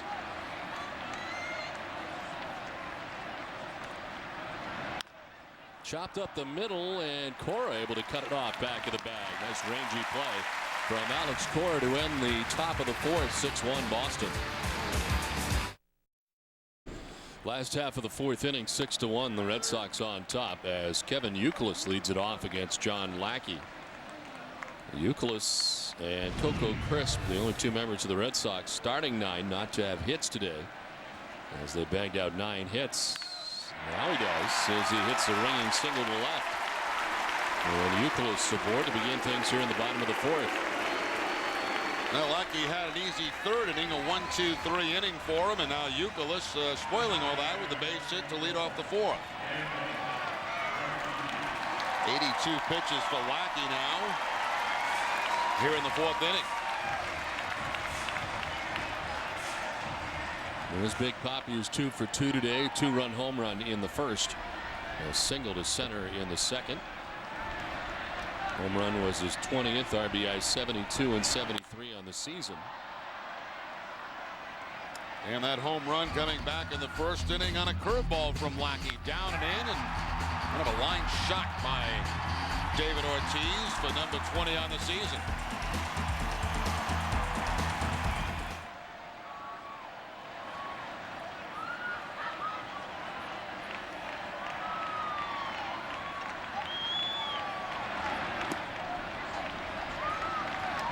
A strike to Big Papi.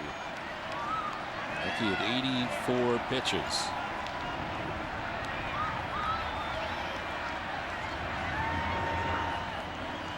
And 6-run first. Red Sox bagged out 7 hits in that first inning. Get out of the bases loaded. Jam in the second inning. And then a 1-2-3 third. Ortiz pops it up. Back goes Figgins with the shift on. Third baseman's calling and colliding with Garrett Anderson. He makes the catch but then gets dropped by Anderson. As the Angels had all kinds of communication problems in the outfield today. A much easier play for Garrett Anderson, but Figgins apparently did not hear him call for it. As he goes back, he calls immediately, but then once the outfielder calls, you got to get out of the way. And Figgins ends up making the catch. So it's been kind of a venture out there today. There you see Guerrero taking one away from Willits earlier in the ball game. Both cases they make the catch. And there's one out here in the fourth inning. This time it's Figgins. Well, now one on. Manny Ramirez has been on base twice today. Single in the first. Was hit by a pitch in the second.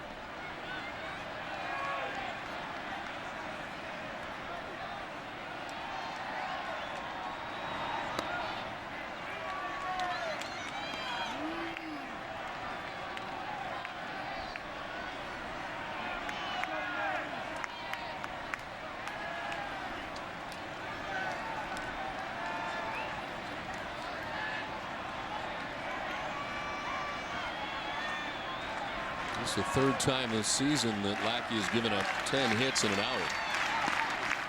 Gave up 10 hits to the Minnesota Twins in a loss on July 20th. Gave up 10 hits in his last outing. In an 8-inning effort against Minnesota, game he won. And 10 hits today through 3 1/3 innings.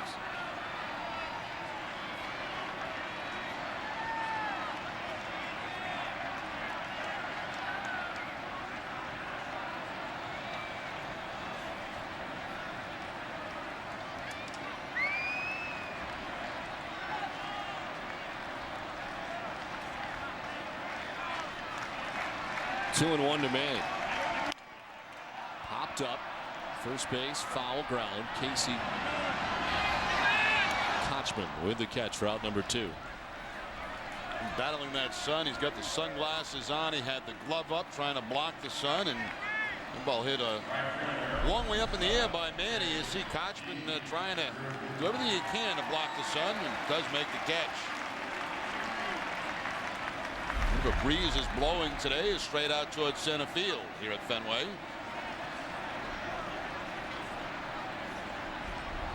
Two down for J.D. Drew. Has tripled and singled and knocked in a run. And 2 at-bats against John Lackey today.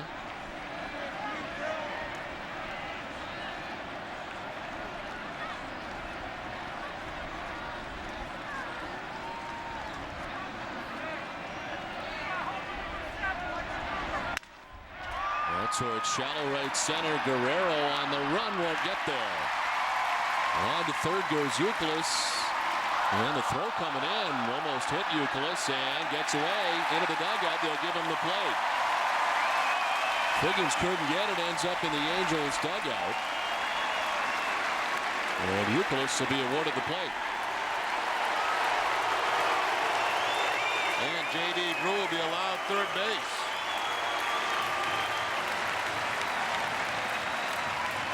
Right off the end of the bat for J.D. Drew on a changeup, and Guerrero comes up throwing to third. And you'll see the throw right behind Youkilis. It bounces up. It actually looks like it hits him and then bounces into the dugout area. Youkilis awarded home plate. That'll be the 8th error on Guerrero on the season. He's standing on the bag and then it hits him.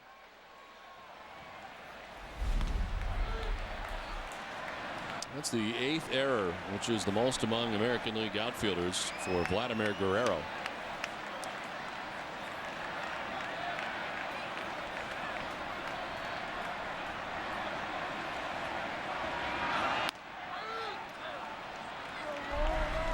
Youkilis is as surprised as anybody when this throw comes in and then it nails him. Right off the left shoulder, he drops to the ground and then is awarded home plate. This is funny unless it happens to you. Well, I think it surprised him more than anything else.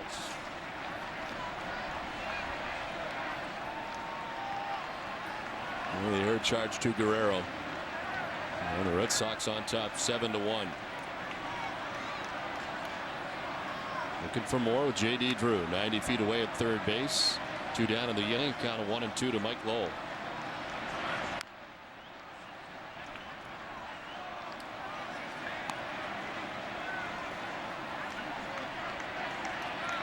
Lowell singled in the first inning and scored flying out to center field in the second.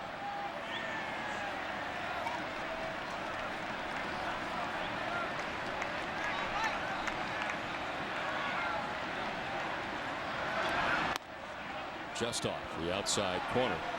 Lackey's frustrated with Bruce Fleming. Every close one, it seems, has not gone his way.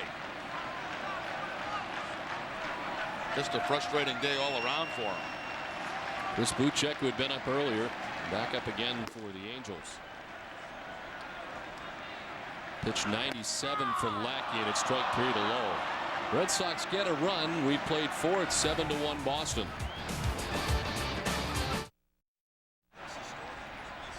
Top half of the 5th inning is 7-1. The Red Sox on top in this WEEI NESN Jimmy Fund Radio Telethon, and a special day for all involved as Mike Andrews from the Jimmy Fund is here, as well as John Henry and Tom Werner. And I guess we'll start with you first. This is an incredible day. I know every year it seems to get better and bigger, but you're expecting big things again today. We sure are, Don. You know, we're on our way to our goal of $3 million, and it's going to take a little bit of giving from everybody to reach it. We know it's not an easy time for people, but it's such a worthwhile cause. And you know, when I think about the Red Sox and the Jimmy Fund relationship and the history of it, it's phenomenal. And today we had on Frank McCourt, the owner of the Dodgers, and he's trying to emulate what we have created here, which is really a testimony to this relationship, which is there's none like. So we're really excited about the day yesterday getting off the ground on WEEI, and today having NESN on there. You know, you guys make such a big difference. And John, this has really been incredible for Red Sox Nation. The fans have been so great in years past, and I expect they'll do the same today. Yeah, there's really nothing like it in sports. There's no affiliation between a team that's equal to or even close to what our affiliation is with it, and our association over the years has been with the Jimmy Fund.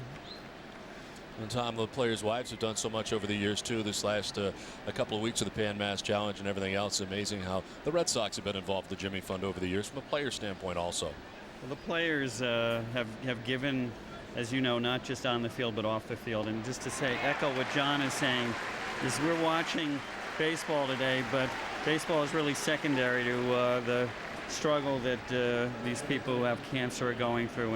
And we're going to beat it. And today is a day that everybody involved with the Red Sox organization are so proud of, because we're allowing people to come in and pitch in, and hopefully we'll get to our goal of $3 million today. And it's a great day for Dana-Farber and for the Red Sox. Mike, the weather's on your side, too. We got this day-night doubleheader again for you. That's right. Thank you very much. And, you know, let's try to keep it to within 4-hour games so we can get those phones going. And they're going while we're talking. Mike, as someone who works here every day, where the money goes and how it has been over the last few years, you see it every day. I mean, we see it when we go to visit the Jimmy Fund. Tell us a little bit about where it goes. Well, I mean, all the money we raise through the Jimmy Fund, and it's a very good question because people still get confused. It isn't just going to help the children. This money is being used. All the money we raise during this radio telethon is unrestricted money, meaning that the Dana-Farber can use it wherever they need to use it, which enables them to do cutting-edge research that they couldn't get funding for. So it is vitally important, and it's why that the Dana-Farber is considered pound for pound as good a cancer center as there is in the world. It is just the best. The Red Sox are the best, and the Dana-Farber's the best. It just doesn't get any better than that. Well, Mike, we've talked to a lot of patients today. Tina has, and of course we have, and the feeling that we get every time we go visit over there is how upbeat everything is. I mean, you know, it's a difficult situation for any family to have to go through, but you kind of leave there with a great feeling because of the way everybody's treated. You're right, Jerry.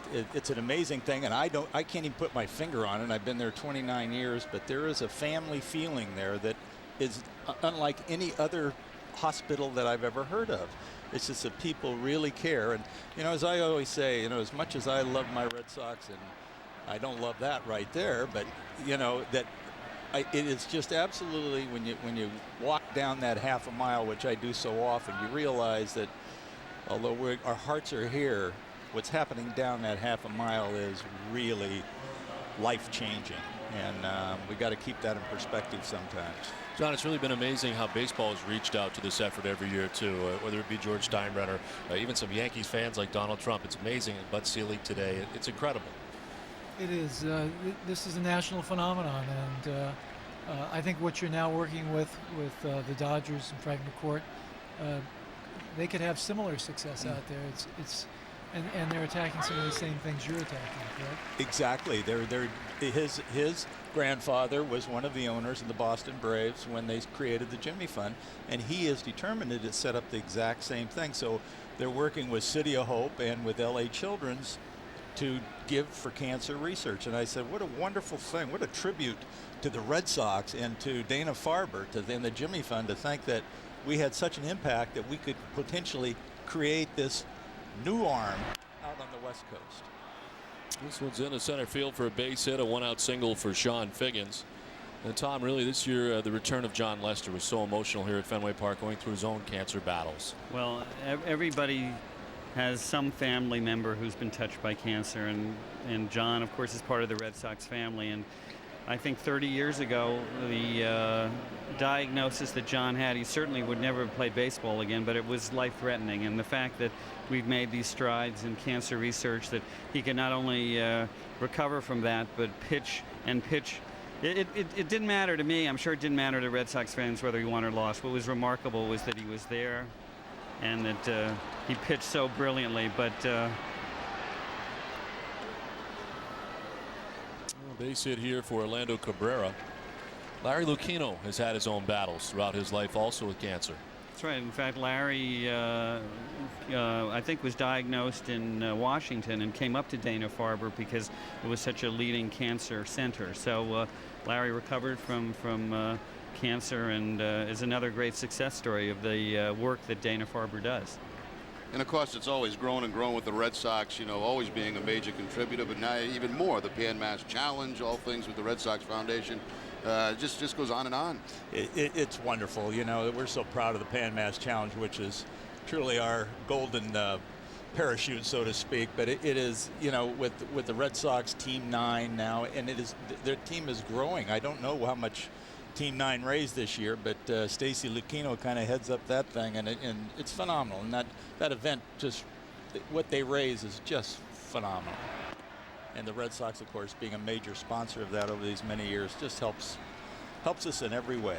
Mike, I know you're always an upbeat and positive guy, but when you started your job at the Jimmy Fund many, many years ago, did you ever think it'd be like this?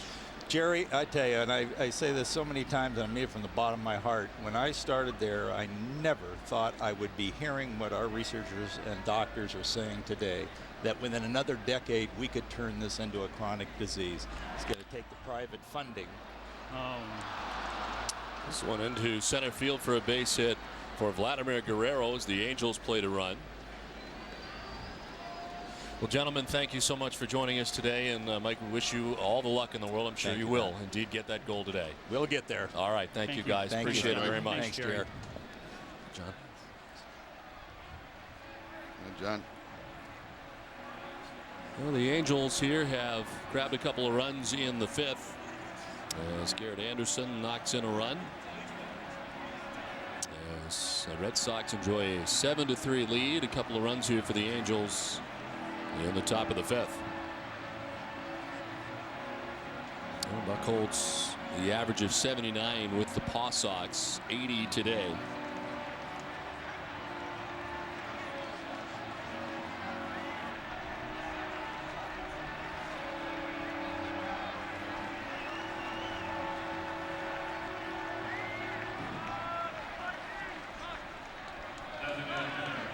So 4 straight hits for the Angels here in the fifth.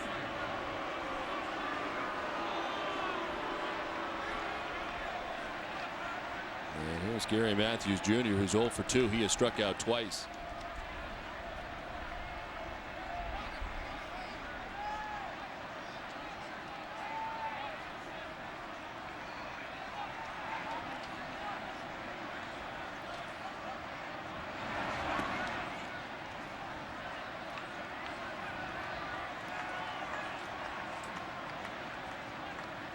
Well, the hits against Buchholz in this inning coming on a curveball, changeup, and then back-to-back fastballs to Guerrero and Garrett Anderson.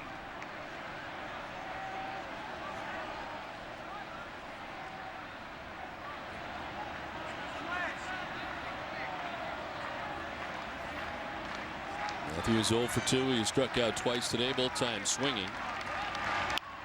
Line caught by Youkilis. He'll turn it into a double play. 7-3 Red Sox. 7-3, the Red Sox on top. Angels get a couple back in the top half of the inning as they change pitchers. John Lackey done after 4 innings today. This call to the bullpen is brought to you by a New England Ford dealer. Visit your local Ford store. Go to newenglandford.com to register to win tickets to the September 16th race in Loudon, New Hampshire. New pitcher is Chris Buchek. Buchek's 34th appearance. He is 3-2 on the season. All those appearances out of the bullpen. He's faced the Red Sox 3 times this year. Total of 5 innings and 3 earned runs given up to Boston.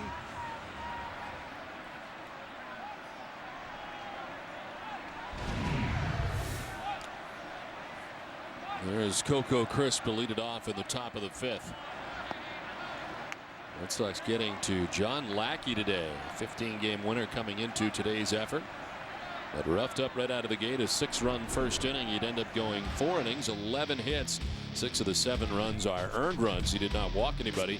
Struck out 3 and threw 97 pitches in just 4 innings. So on the hook is Chris Buchek, who had warmed up in 2 different innings before finally coming in here in the fifth. Coco Crisp 0 for 2. He's flying to right. Reached on a fielder's choice. And a member of the starting 9 for the Red Sox today not to have a base hit. Now he does. Into left field. An opposite field hit for Coco Crisp. Well, one thing that has helped out Clay Buchholz today has been double plays. Back in the second inning, the 4-6-3 double play to win that inning. A 5-4-3 double play in the third. And of course, in trouble in the 5th, gets the line drive, but Kevin Youkilis able to tag first and get out of that inning with a double play. So 3 of them this afternoon to help out Buchholz. 82 pitches for Buchholz through the first 5.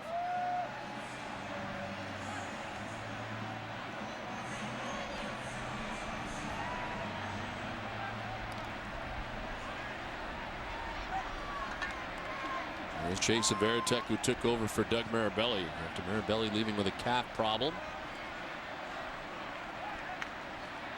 Varitek struck out swinging first time up.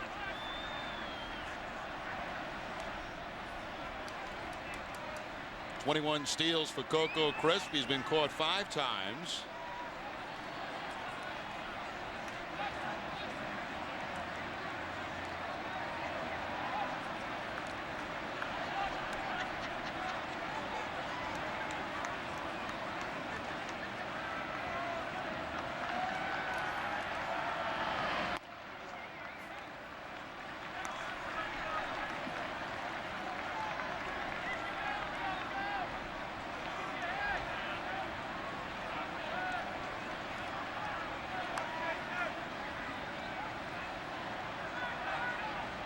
Alex Cora waiting on deck as the Red Sox bat here in the home half of the 5th.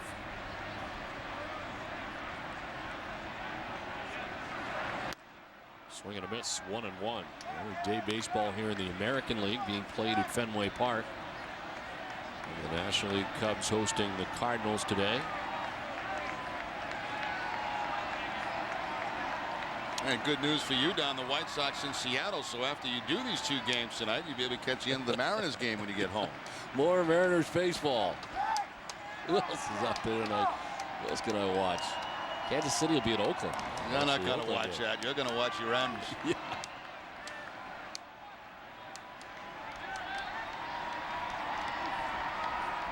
Center fielder Reggie Willits, step or 2 towards right center. Gap out there for Varitek in left center.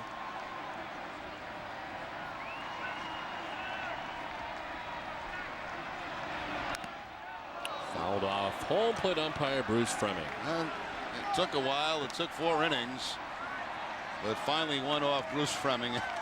It's amazing. This guy, we have seen him take an absolute beating behind home plate. Always shake it off. It's always off his arm. 37th season in Major League Baseball, and his last. He announced that this will be the last year for him, retiring at the end of the season. Of course, he called balls and strikes at the All-Star game. Great umpire. Fouled right off the arm again. Imagine how many he's taken in 37 years. Probably won't miss that.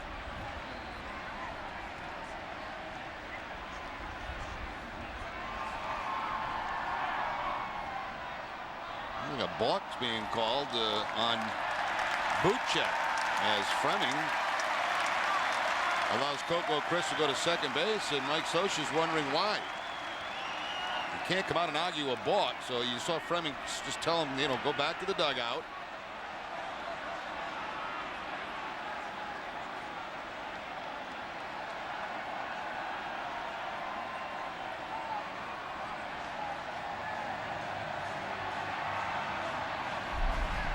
Let's see what Buchek does as Varitek steps in.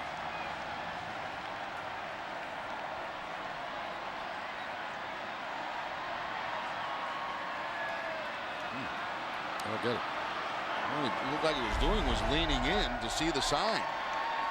Wow. Certainly no start and stop or anything like that. Didn't appear that way.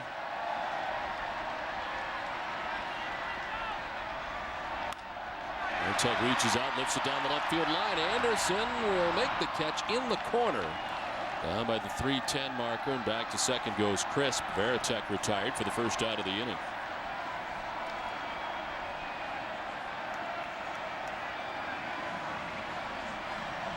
So Coco in scoring position still here at second base, 1 away. We're here at Fenway Park on this special day in Boston. It's Jimmy Fund Radio Telethon Day. Don Orsillo, Jerry Remy, and Tina Cervasio bringing you Boston Red Sox baseball in high definition and in Dolby Digital 5.1 surround sound right here on NESN. Tonight doubleheader, Red Sox and Angels. Red Sox with a fast start in the first, scoring 6 times. They take a 7-3 lead here into the bottom of the 5th, and a nice play by Mathis, lunging to his left. Keeps Crisp at second. Yeah, Mathis really had to go far to his left there to knock that ball down with the glove and keep Coco at second base. Fastball that just got away from Buchek.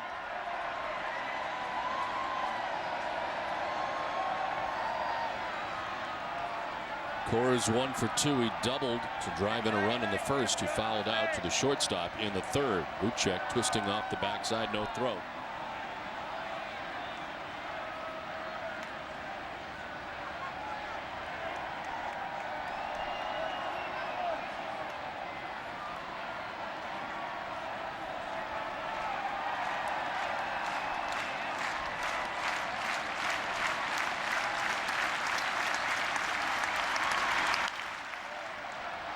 Fouled off.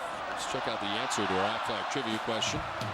Which 2 Angels pitchers hold the single-season franchise record for wins? Nolan Ryan and Clyde Wright. Jared Wright's dad.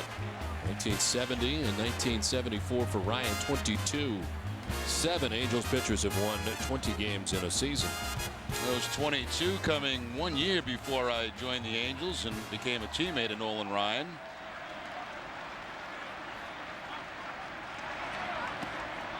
Pitch down low, and it's now 2-1. You did not play with Clyde Wright, though, right? No. Saw Clyde, I think it was last season he came in the booth in Anaheim. There's Jarrett Wright, his son.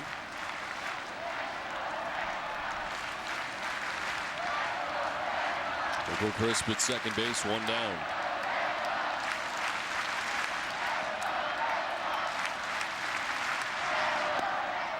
Strike, and the count evens at 2-2.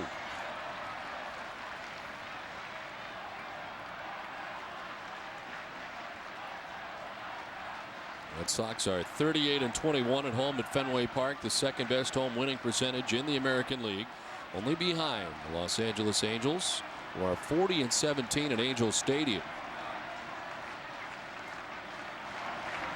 Swing and a miss on a pitch down and in. And applying the tag is Mathis after dropping it briefly.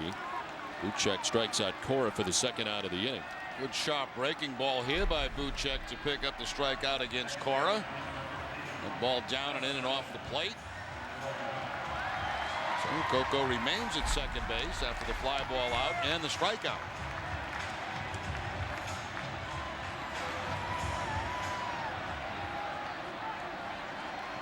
Here's Dustin Pedroia, who doubled as part of the 6-run first inning for the Red Sox. Since then, has grounded out to the third baseman Sean Figgins on 2 occasions.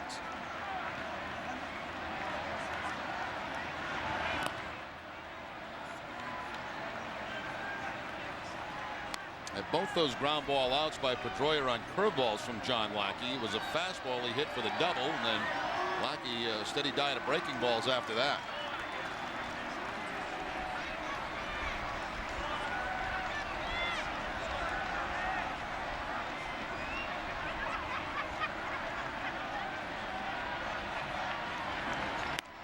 Funny how they're, the great pitchers like Lackey, there always seem to be maybe a team or a ballpark that you don't fare very well, and it seems like that's been the case for him against the Red Sox.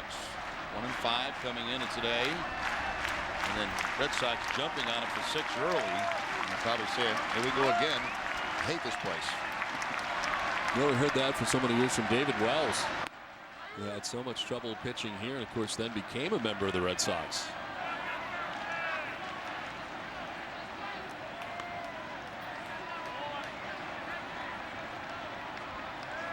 Nicholas Waits on deck, 2-1. The count to Dustin Pedroia.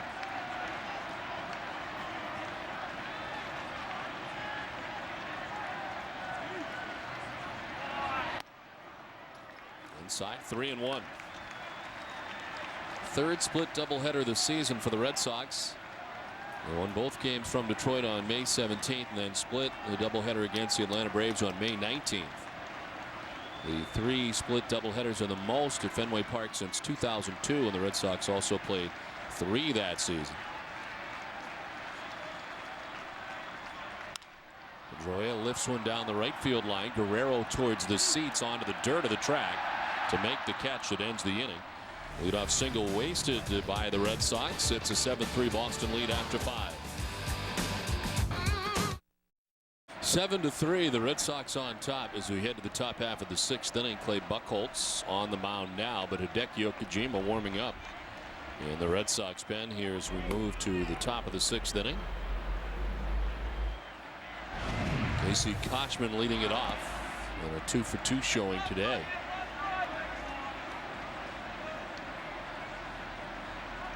He's got a single and a double. Single to center, double to left.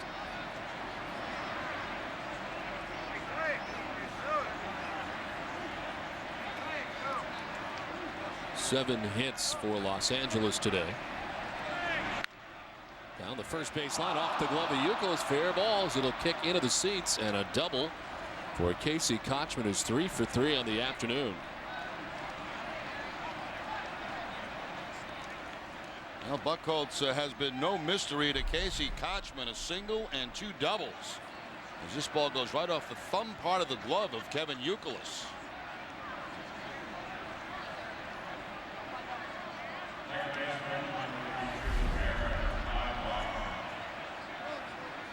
So Kochman in scoring position. Nobody out here in the top of the 6th. Eric Ibar, the batter. Line to right, popped out to second base.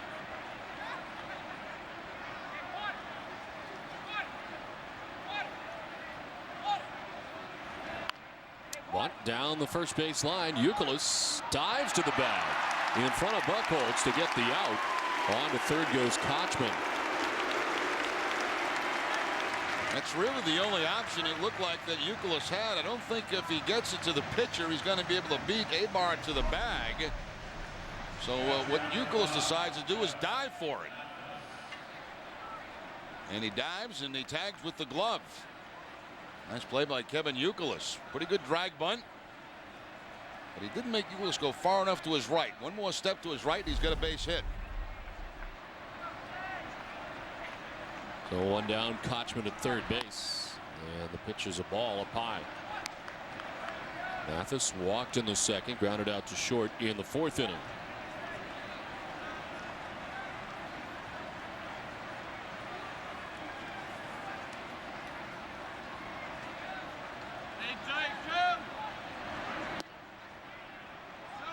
Angels hit at .311 at home at Angels Stadium. On the road, they hit at .257, averaging 5.9 runs per game at Angels Stadium, 4.2 runs on the road.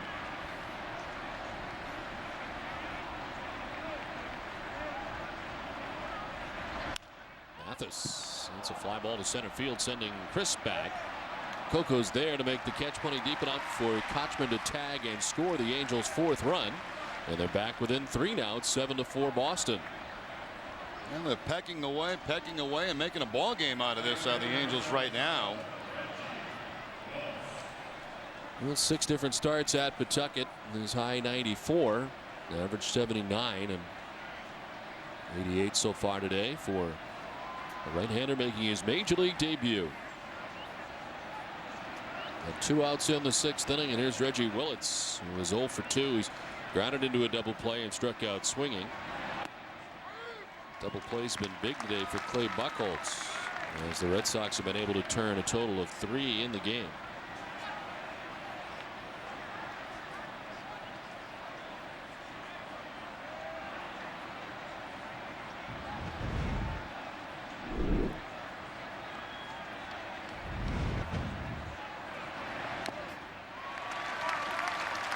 Oh, 2 to Reggie Willits.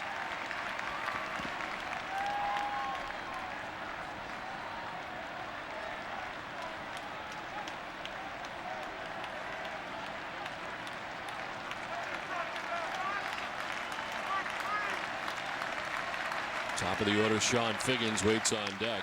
2 outs here in the top half of the 6th. The run in. And it's 7-4 Red Sox. Swing and a miss. Willits strikes out. Might be the day for Buchholz. If it is, nice way to end it. 5th strikeout of the day. 7-3 Red Sox on top.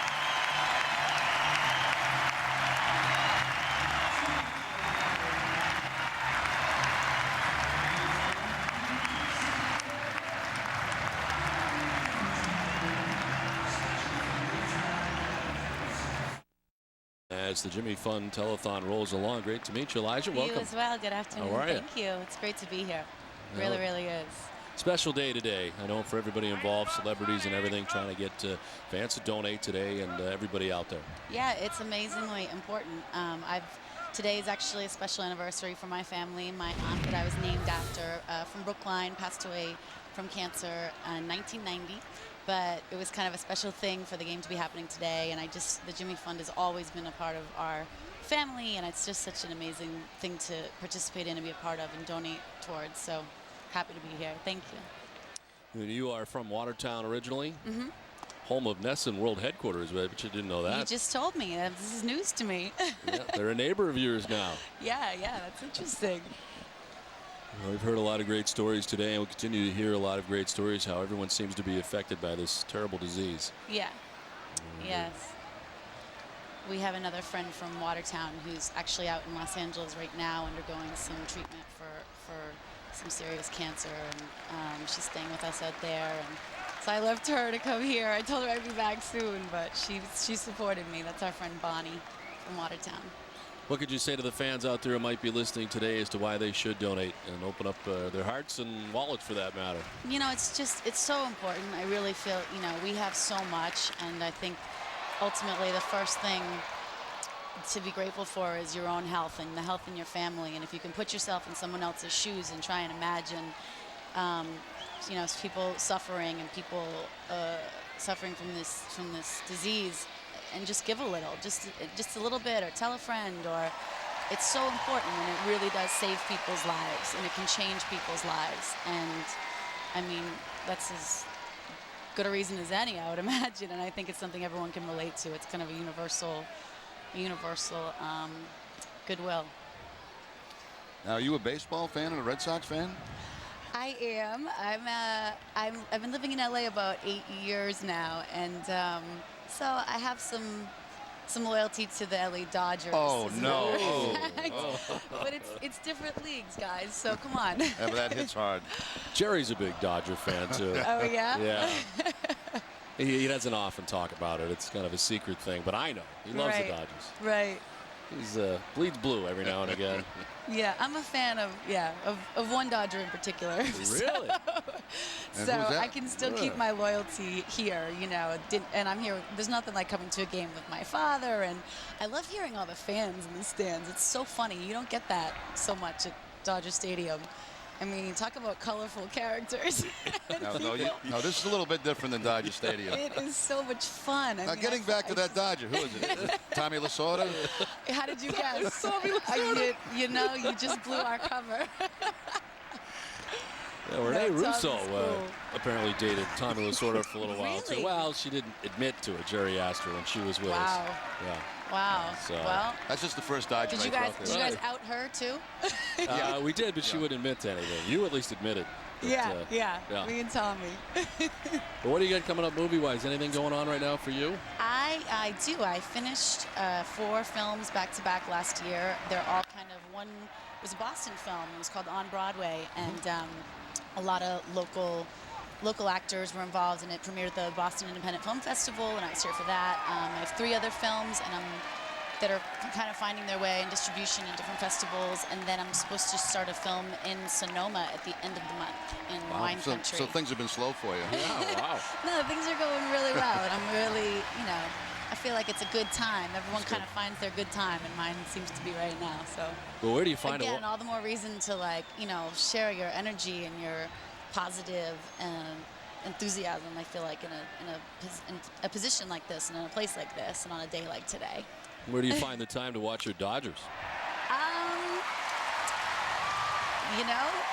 Strangely, I get a chance every day. So it's a great, in LA, it's a really fun pastime because, of course, there are a lot of girls who are out there doing other things with their free time. That's right. But I personally am a fan of going to a game. We got some nice dugout seats and eat some good food and root for the boys, I grew up with 3 older brothers, and I feel like that to me is a lot more fun than some of the crazy stuff that girls out there are doing.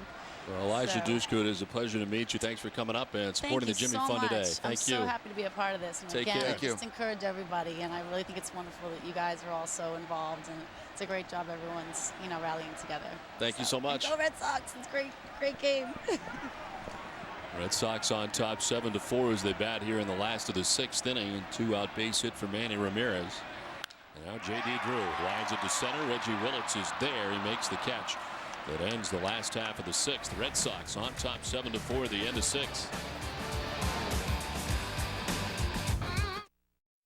Well, you talk about me taking pictures with different actresses and actors. Wow, she couldn't even get away, and you had to get a photo with her. It's not true. Embarrassing. It's not true. 7-4, the Red Sox on top. I don't know. I think we have video of it. We'll have to check it out later. Here's Okajima. Okajima making his 54th appearance, a 3-1 record. At Baltimore was his last outing on the 12th. The third of an inning in that game, gave up a run. These are the overall numbers on the season for Okajima. And Sean Figgins leading it off here in the top of the 7th inning. One thing we did find out is who the Dodger is. It's not Tommy Lasorda, as you suggested. It's not Tommy, no. The only hint I'll give, a penny for your thoughts. I was shocked. I mean, we've had a lot of guests over the years here at Fenway Park, and you never once have done this. But this was, I mean, she was trying to leave. You called her back to get a photo. It's not true at all. Wow. Guess that's going to go in your office, huh? I don't have an office. First of all, you know you're lying because with Rene Russo, you just sprinted up the stairs. I thought they had left the booth and they asked for a picture, and I said, of course, like I always do. So they can't even don't even go there, Don, because you can't even win this battle. There's tape of it all. Thought I had my chance, but Nice try. Nice try. Sean Figgins leading it off. Yeah, taking ball 2-1.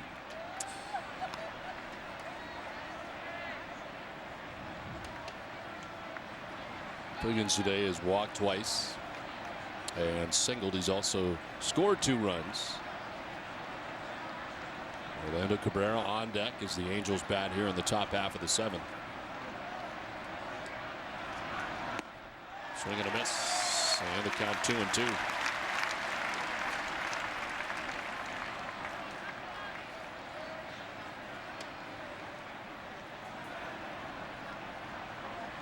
Okajima, who was so used to that 8th inning role, his role has changed a little bit in the arrival of Gagne.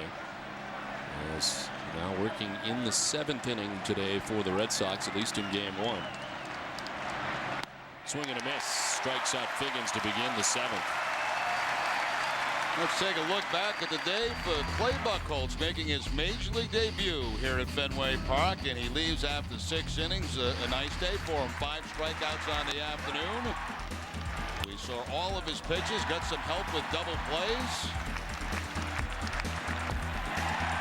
Strikes out Reggie Willits. That'd be the last batter he faced in this ball game today. So he leaves with the lead. Here's the chance to be 1-0 at the major league level before heading back to Pawtucket, which obviously was made very clear to him, for this start today. Well, the experience today will do nothing but help him out. I'd hate to go back. Imagine. No. That would be tough. You get up here, you get a little bit of a taste. Just a little taste of it, and then you have to go back. But he'll be back. You see a lot of Clay Buchholz. Very impressed with his stuff this afternoon.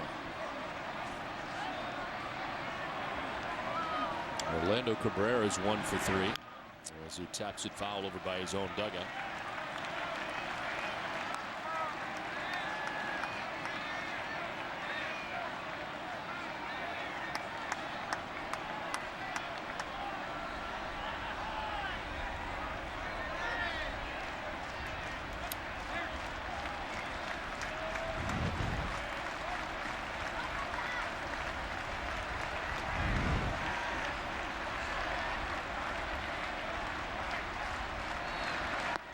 Swing and a miss. Cabrera strikes out back-to-back Ks for Okajima.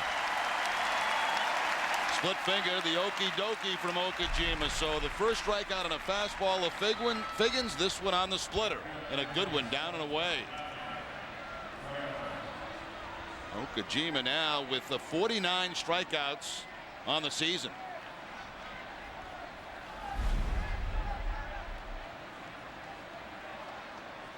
Well, 2 down for Vladimir Guerrero, who has 3 hits today. Actually, check that, 2 hits, reached on the 2-base error in the first by J.D. Drew. He's been on base 3 times as he takes strike 1. You wonder about this new setup for Okajima, who had all those innings in the first half, and at the trade deadline, Gagne added to the Red Sox pen, and this may be pretty good for Okajima to pitch less and be stronger, especially where he's in kind of uncharted territory here as far as pitching this much. No, you're exactly right, Don, and that was a concern, I think, for the Red Sox heading into the second half of the season. Line caught on the dive by Cora. 1-2-3 top of the seventh inning stretch time. 7-4 Red Sox on top. Time 7-4 Red Sox.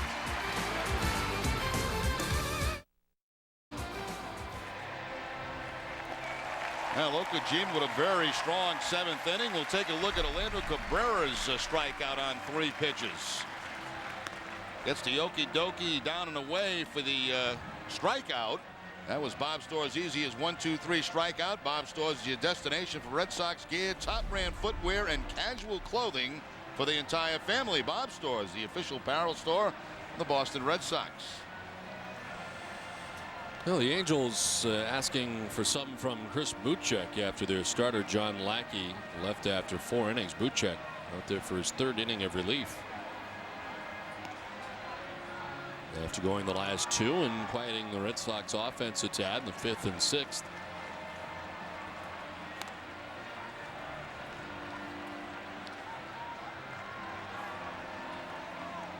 A reminder to refresh your summer with Dunkin' Donuts new iced tea, and the Red Sox by entering the Dunkin' Donuts Refresh Your Summer sweepstakes. Enter at NESN.com today for your chance to win a VIP Fenway Park experience. And the Dunkin' dugout filled up today for day baseball from Fenway Park. Day-night doubleheader. The Red Sox and the Los Angeles Angels. Well, the Red Sox on top 7-4. Mike Lowell, Coco Crisp. Jason Varitek expected here in the bottom of the 7th inning. Lowell 1 for 3 today with an RBI. Well, Buchek has done a nice job, a couple of scoreless innings to at least give his team a chance in this ball game.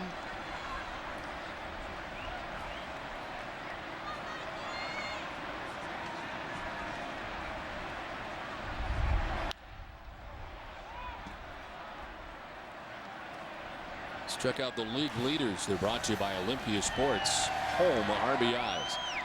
And in the American League, Mike Lowell with 48, as in 3rd behind Alex Rodriguez, who has 70 home RBIs at Yankee Stadium, and Maglio Ordonez 51 at Comerica Park in Detroit. Vlad Guerrero 47, tied with Hideki Matsui. On the corner for strike 2, 1-2. Lowell disagreed, took a little walk.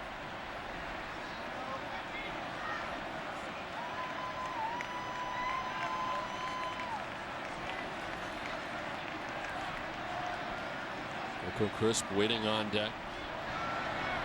Lowell pops it up. Shallow center. Reggie Willits makes the catch for the first out here in the bottom of the 7th. There's a great new look to the Red Sox Nation program in 2007. It has new rewards, gifts, and unique ticket opportunities. And of course, for Sunday's game, the winner of Tom Werner's front row seats is Scott Milligan of Agawam, Massachusetts. You'll be notified by the Red Sox, and you'll be here right near the Red Sox dugout on Sunday afternoon. Red Sox are also accepting nominations for presidency of Red Sox Nation, I should say. They get over 1,100 so far, and you can nominate yourself right up till Sunday on the 19th. So go to RedSoxNation.com and put your name in for presidency. They're going to have a big hooty-doo here at Game On, introducing the 25 candidates for the president of Red Sox Nation. I'm not feeling too good about my chances, Don, because We're on the road. You're not going to be around. Well, maybe you could fly back. No, it's a Tuesday, August 21st from 6 to 9. We're doing the game, and they're going to be watching the game from game on. Be hosted by Hazel May and Peter Gammons. Yeah, I guess they make a little statement on what they're going to do if they are elected president. To left, sending Garrett Anderson back onto the warning track for out number 2. Well, you'll have to, you know what they do in those situations when the person's not able to do it. It's kind of like an award show where you could then send your message maybe on video. They could play it. Well, maybe I could do it live from Tampa, but Tuesday, August 21st, 6 to 9, a game on. Participants, top 25 candidates. You mentioned Hazel May and Peter Gammons as the MCs. Doors open at 6. MC introduces presidential candidates. Candidates make a brief 2-minute statement, and then they mix and mingle and watch Boston and Tampa Bay. So even though I've announced my presidency, I don't look too good because I can't be at this function. How can you get votes? And you're a mixer, a mingler, that's one of my strengths. I would say so. That would have been huge for you. That's not fair. Well, hey, you know, I'm sure they're all tremendous candidates, and good luck to them, really. But we've got work to do down at Tampa Bay, so. You see Bill Simmons dropped out.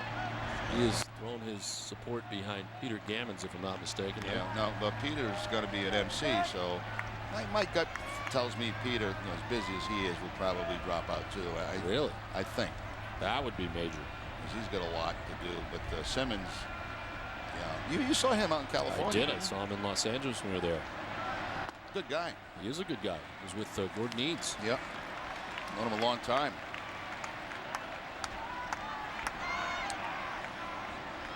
What happened to his application?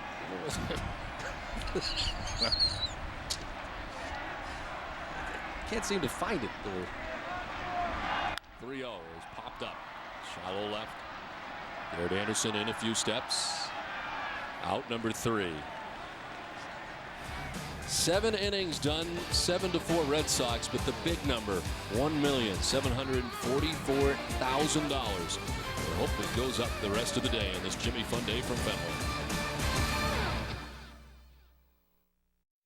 The Jimmy Fund Radio Telethon here from Fenway Park all day long. A chance for you to make a donation at 877-738-1234. And we have asked many times before, but we ask once again.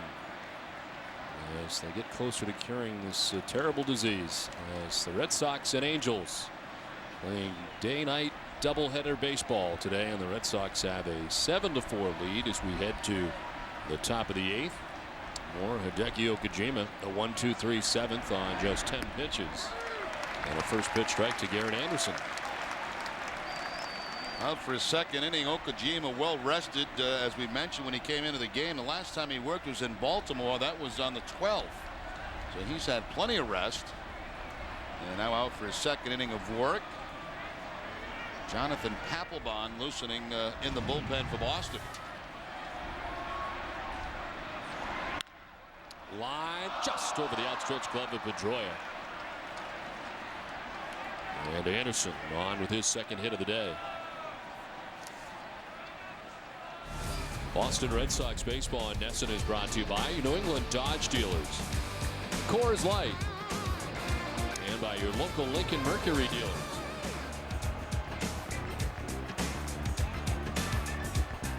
The pens are busy as Jonathan Papelbon up for the Red Sox.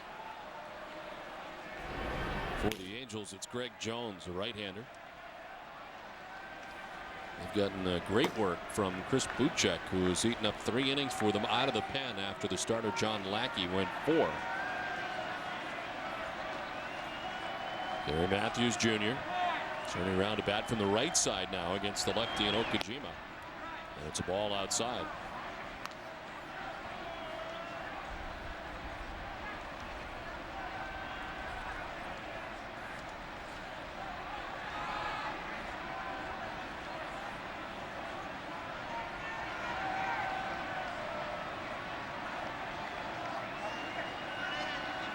Matthews in his first season here with the Angels after playing with the Texas Rangers.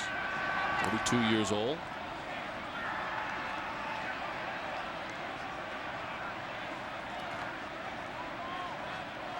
Last year establishing career highs in nearly every offensive category. Hit .313 in his final season with Texas. 19 homers, 79 runs batted in. It's a great year to be in your contract year.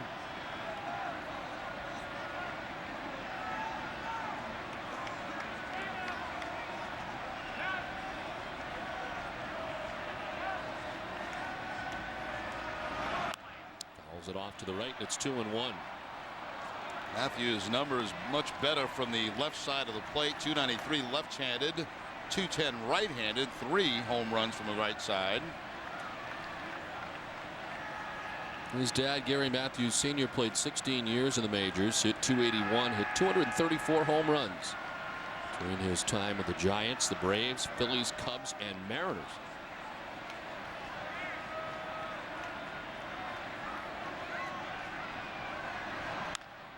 To right field, J.D. Drew back some and shy of the track to make the catch for the first out of the inning. Stay tuned after the game for WB Mason Extra Innings with Tom Caron and Jim Rice. We'll bring you an update on all the money being raised during the WEEI NESN Jimmy Fund Radio Telethon. Plus, you'll see Clay Buchholz's live post-game press conference after this game 1 of this day-night doubleheader. It's all right after the game in high definition on NESN.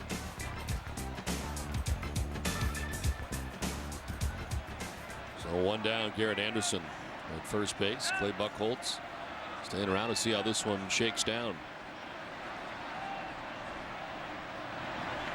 Kochman with a swing and a miss. Kochman's had a nice afternoon. 3 hits, and 2 of those 3 hits doubles in the 4th and the 6th.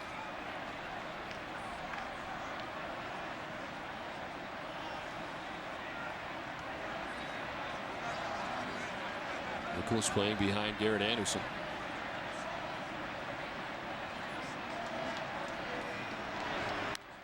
Kochman fouls it off, finds himself down 0-2.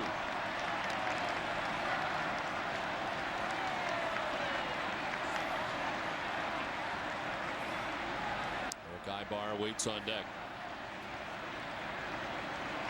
Game 2, Josh Beckett 15-5 against Ervin Santana 5-11.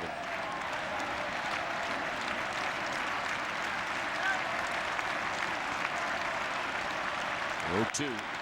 Kochman fouls off another.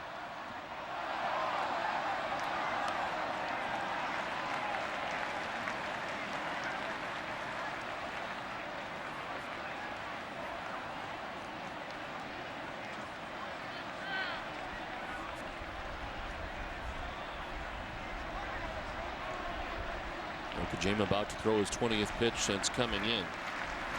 Retired the side in order in the 7th inning. 1 out, 1 on here in the 8th.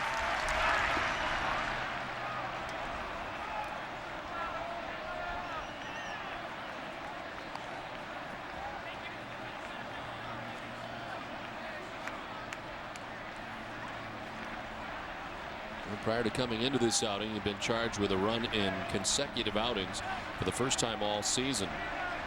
He's allowed 4 runs in the last 11 2/3 innings.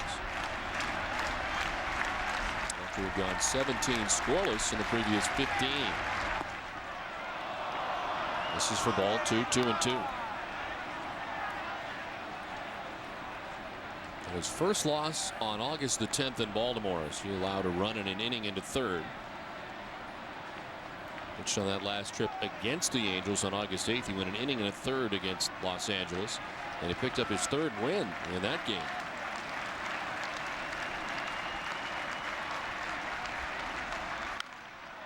Hopped up, foul ground. Varitek will give it a look as he comes back to the stands and can't make the play.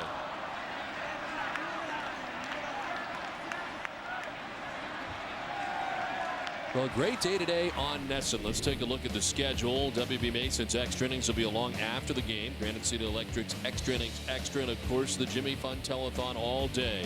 Friday night Fenway will kick off. Olympia Sports presents the Boston Globe pregame show at 6 o'clock. And then we've got game 2 of this day-night doubleheader. WB Mason's extra innings afterwards, and Granite City Electric's extra innings extra. And then Sports Desk will wrap up the entire day. On this important day from Fenway Park, the Jimmy Fund Radio Telethon.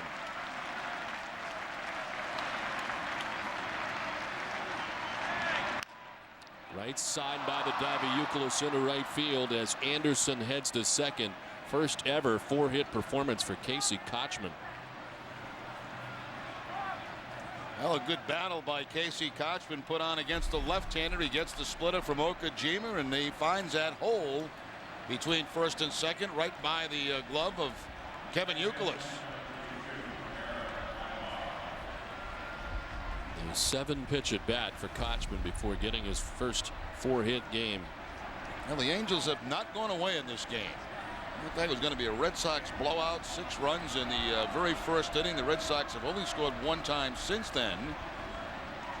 And the potential tying run at the plate. 2 on, 1 away. Eric Ibar, the batter. So 0 for 3 is lined to right, popped out to second, grounded out to first.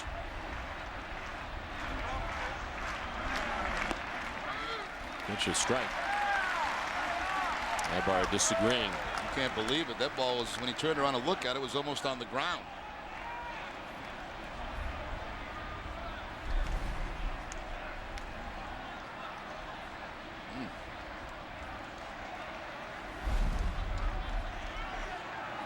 That's disheartening as a hitter.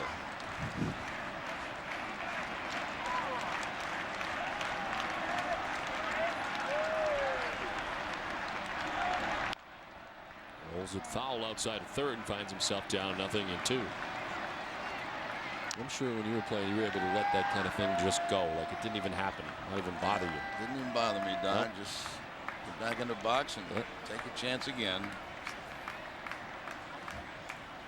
Even keel is the key word. Same way as I am now. Right down the middle. Never too high, never too low.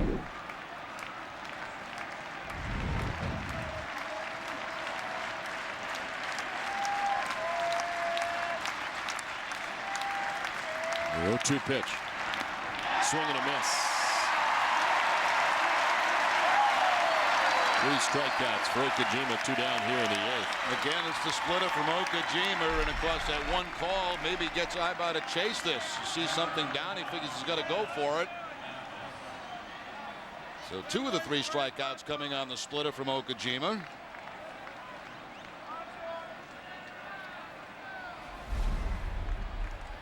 Here comes Terry Francona with 2 outs in the 8th. So he's going to be looking to Papelbon for 4 outs.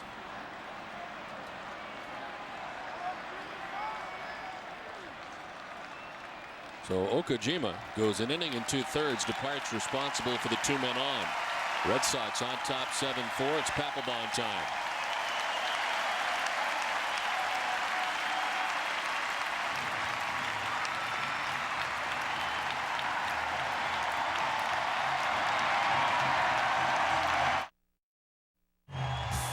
Back at Fenway Park with this game summary is brought to you by your Lincoln Mercury dealers.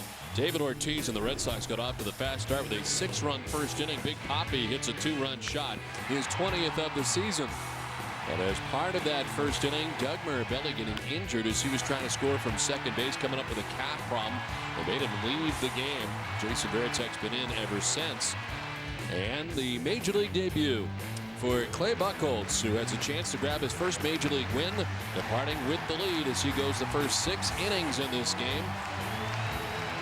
4 runs, 3 of them earned. He struck out 5 in his Major League debut.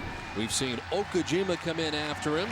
And now into the game trying to close it off and looking for 4 outs today. It's Jonathan Papelbon. 28 saves for Papelbon. That's in 30 opportunities. His last save coming at Baltimore on the 11th, so he's also been off for a long time. That was save number 28. Had a couple of strikeouts and a walk in that 1 inning against the Orioles. 61 strikeouts in 42 innings for Papelbon. He's going to have a pinch hitter coming up instead of Jeff Mathis. It's going to be Myers Turris. There was trouble for the Red Sox in that series in Los Angeles. He had a great series, including a home run off Kurt Schilling.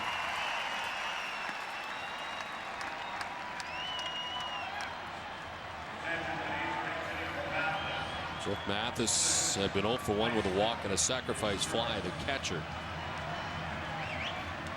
Myers Turris, 264, 5 homers, and 34 runs batted in. A lot of those 5 homers have come recently, too, for his Turris. One of them against the Red Sox in Anaheim. Papelbon has gone more than an inning just 2 times this season. June 27th against Seattle and April 8th against Texas.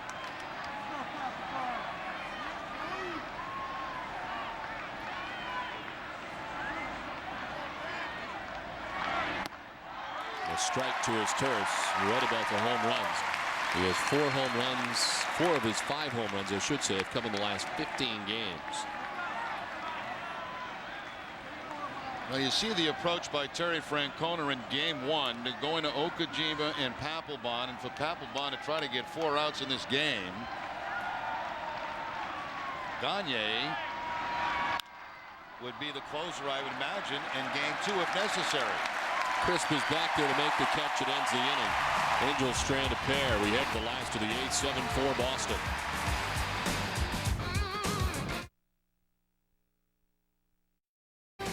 As we head to the last of the 8th.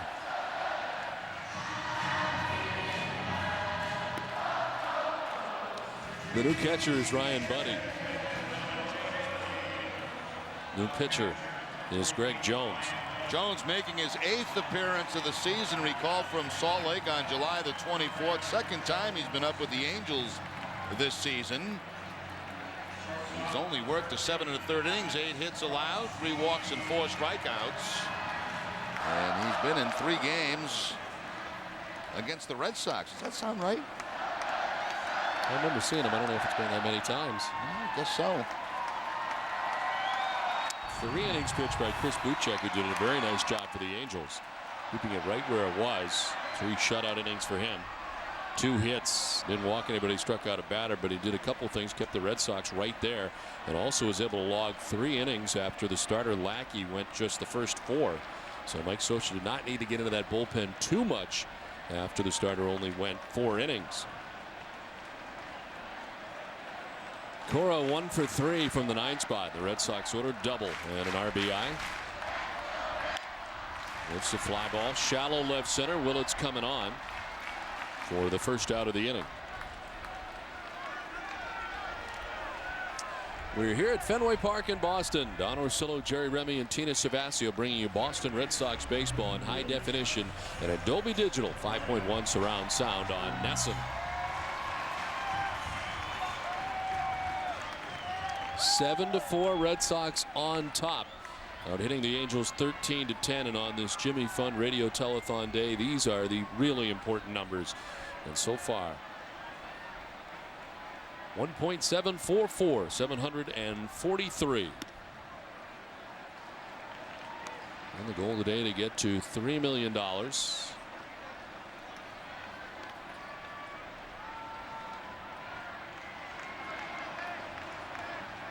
Dustin Pedroia 1 for 4 today, a double in the first.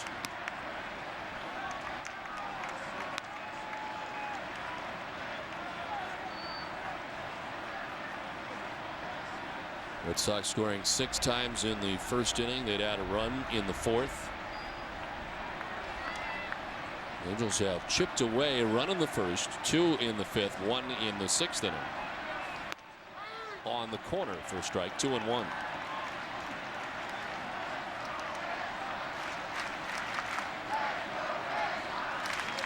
Greg Jones, 30 years of age, from Clearwater, Florida.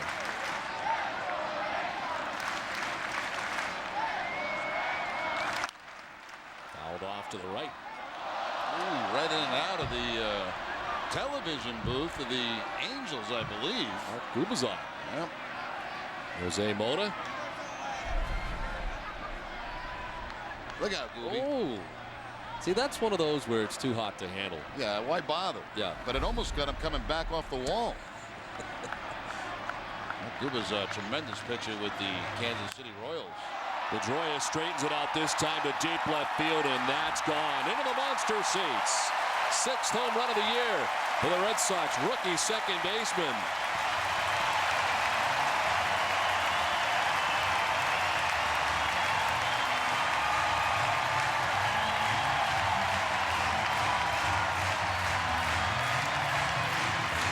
Looked like a slider to Pedroia. Let's take a look. Yes, breaking ball that stays middle in, and Pedroia finds the monster seats. Picks up his 37th RBI, and as Don mentioned, home run number 6. First score for the Red Sox since back in the 4th inning. Now, with that monster shot, another child will be able to participate in the Mayor's Summer Jobs program, courtesy of Boston.com, Monster, the Red Sox, and Nesson.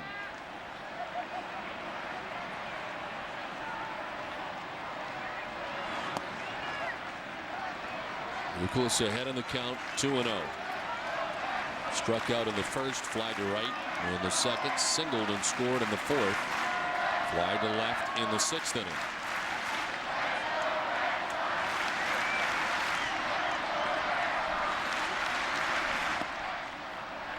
Three and 0.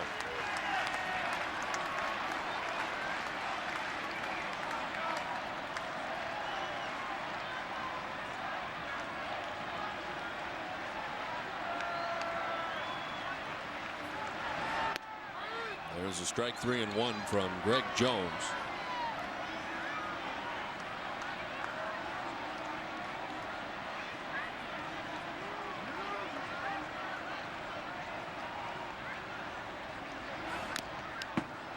Full count now to Youkilis.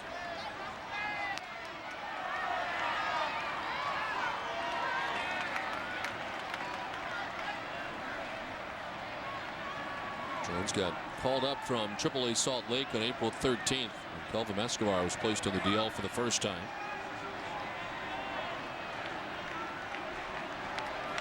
Second stint with the Angels, as that is ball 4 outside. That was just the first walk of the day allowed by Angels pitching.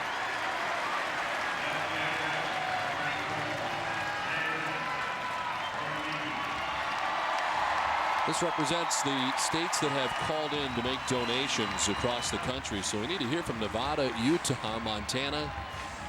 38 total states have contributed today to the Jimmy Fund Radio Telethon. And if you're out there in Red Sox Nation, any of those states, let's go.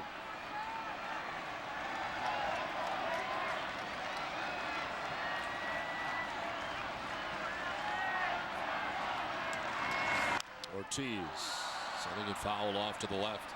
Well, Bob Kurtz out there in Minnesota. Kurtz, must be watching the game today. Come on, Bob, you can put some yellow up in Minnesota. I understand we have a new total as well on the tote board.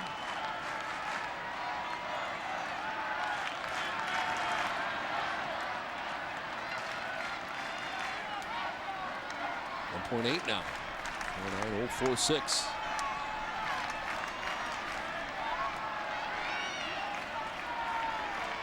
And rising. Ortiz takes it outside.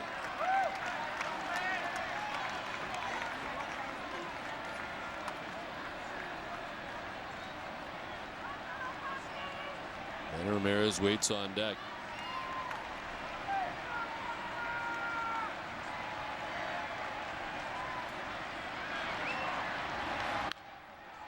Fouled by the photographers well, back into the seats.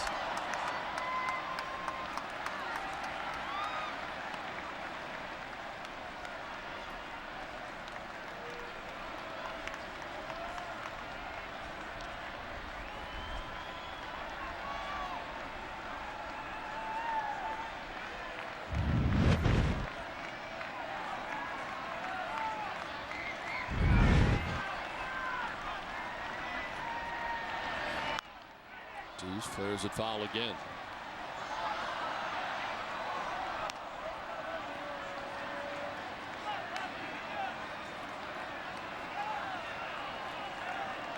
For him to pull in the outfield as well as in the infield, the normal shift, but also in the outfield, Reggie Willits, the center fielder, over towards right center. Kochman holding on Youkilis at first, 1 down in the inning. 2-2. It'd be interesting if the Red Sox were able to tack on more runs. Would they consider bringing Papelbon back out for the 9th? He's only threw what, 1 pitch? Two pitches. Yep. So he would be available for game 2 if they could tack on more. I think if it stays like this, he's coming back out. Nobody throwing in the bullpen right now. But I was making that point last. I think as Francona looked at game 1 and game 2, he figured, you know, Okajima Papelbon matchup as you get later in the game, and he's hoping Beckett, who generally goes deep into games, and then you have people like Timlin, and of course you got Gagne out there for game 2. Del Carmen. Runner goes as Ortiz fouls it off down the left field line.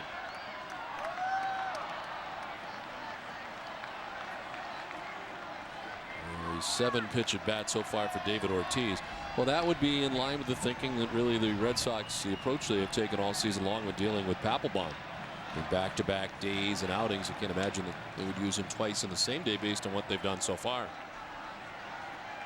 No, I wouldn't think so. And even if he makes 9 pitches, I don't think that would happen.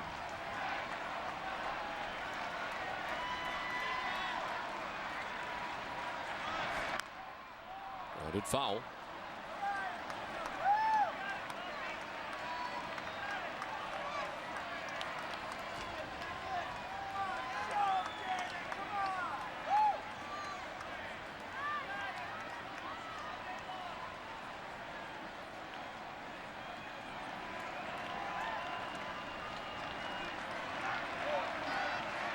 Papelbon has gone back-to-back days with outings 5 times this season.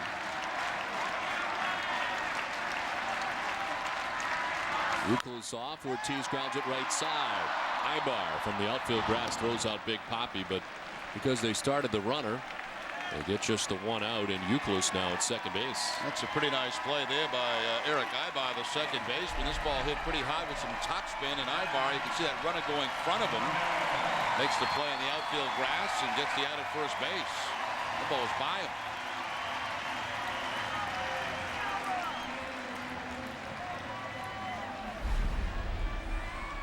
So 2 down for Manny Ramirez.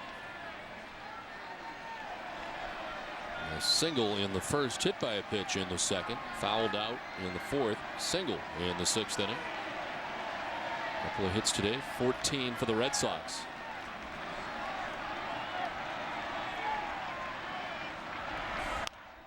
Fouls it off to the right.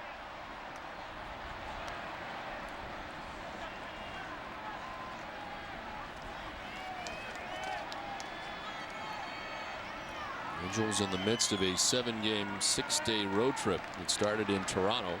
They lost 2 out of 3 to the Blue Jays. They salvaged the final game of the series last night. Able to get a 1-run victory. The Blue Jays had the tying run at third base last night in the 9th, but K-Rod was able to finish it off. Gave up a couple of runs first.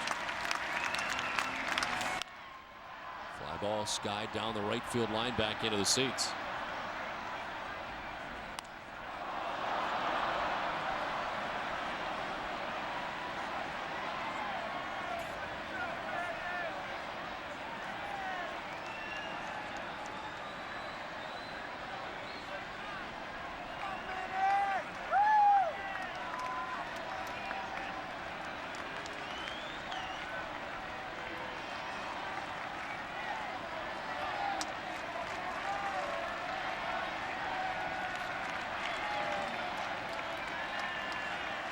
The 0-2 to Manning. Look out. Wow. Down to the hip pockets trying to get away, and it hit him. Second time today. Where did that get him? Hard to tell, but he had a tough time getting out of the way of that, that's for sure. I don't think that's intentional. I think maybe early in the ball game it might have been. As the second time he's been hit. Remember early in the game when he yelled out something after missing a pitch.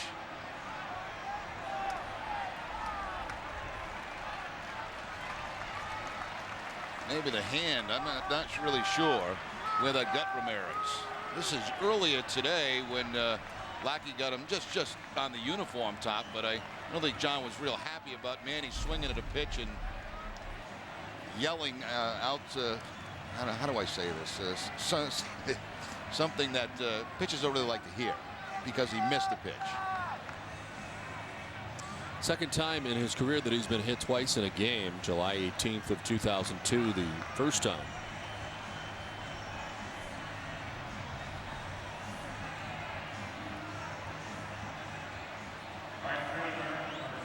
Well, you would have a better idea than I do in this situation, even though that was not intentional.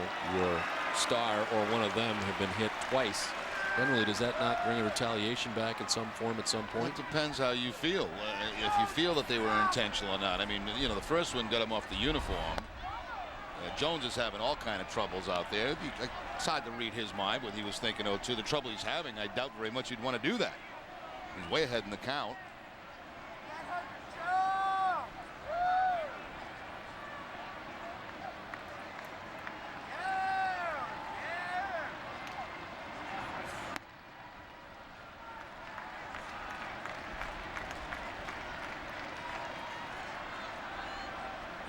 Jones giving up a home run to Dustin Pedroia in this inning. He's thrown 27 pitches here in the last of the 8th. Fouled off, and it's 2-1. 3 hits this afternoon for J.D. Drew. That triple back in the first and 2 singles.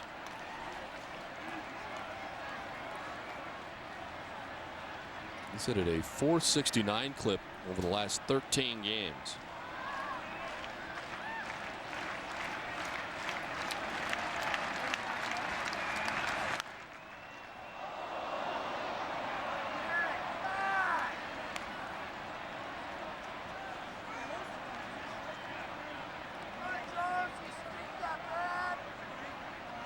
Drew started today at 258, 264 as he has this at bat.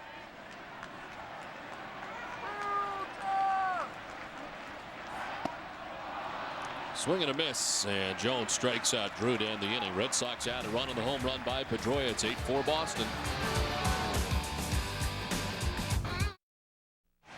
Back at Fenway, let's check in with Tina Cervasio. General Manager Theo Epstein grew up a fan of the Red Sox, so of course the Jimmy Fund was a big part of his life. And now as a professional, it has a very important impact that he hopes to make today. You can't contribute to a more important cause than the Dana-Farber Cancer Institute, and we've seen firsthand with John Lester and his comeback, you know, how serious an issue this is and how impactful it can be to make a difference and increase the chances of saving someone's life. So we're all thrilled to contribute this weekend. Okay, Tina, thank you, as the Red Sox have an 8-4 lead. Jerry, we put some pressure on some states, and we got a reaction as they're filling in Nevada now. And I think that gentleman there has just filled in Alabama. So let's go in the Dakotas. We had some help from the Dakotas out there in Red Sox Nation. Well, I know the Collins family out in South Dakota, so if they're watching today, you know, call in. Minnesota surprises me. That's a little bit of a surprise. Isn't Billy Buckner in Montana? I think so. Well, Buck must know a lot of people out there in Montana, and maybe get somebody to call in. What about the Clintons down in Arkansas? Bill Let's Clinton? go. Is that the Clinton you're talking about? Yeah, the ex-president. He knows a lot of people down in Arkansas. Get somebody to call in.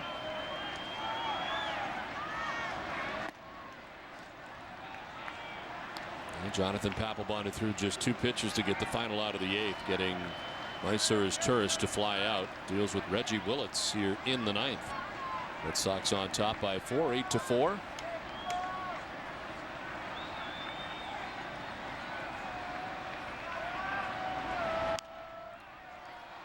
Two and 2.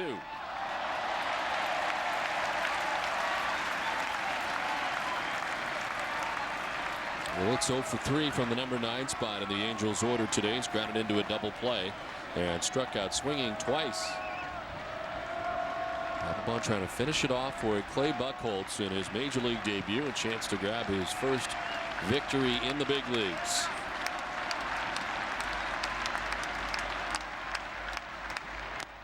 Foul tipped into the catcher's mitt, strike 3. Willits striking out for the 3rd time today. And Buchholz got him twice, and now Papelbon throws the fastball by him.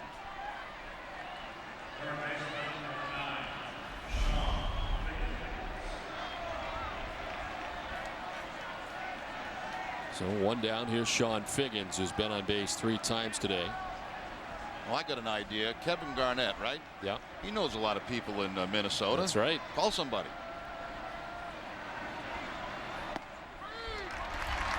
There's strike one. David Ortiz probably still has some friends in Minnesota. That's Played right. for the Twins. Where are the Twins? Are they home? Yeah, they are home. I'll bet you somebody calls very soon from Minnesota.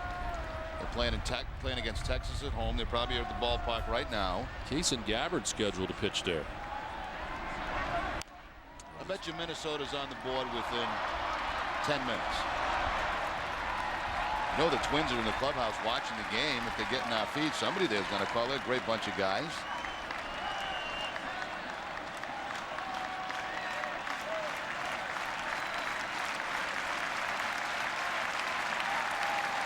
Oh, 2 the count to Sean Figgins. 1 out, top of the 9th.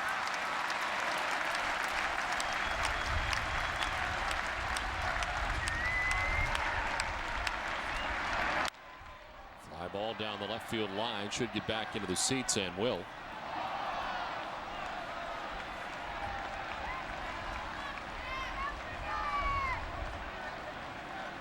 Aha. Minnesota and Montana now colored in.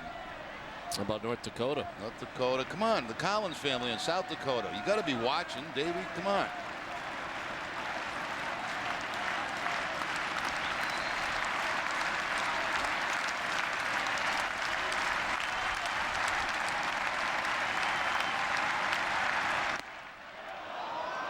One and 2 to Figgins. What about the Clintons? Have they called in yet from Arkansas? Got a lot of friends that are still down there, right? I'm sure they do.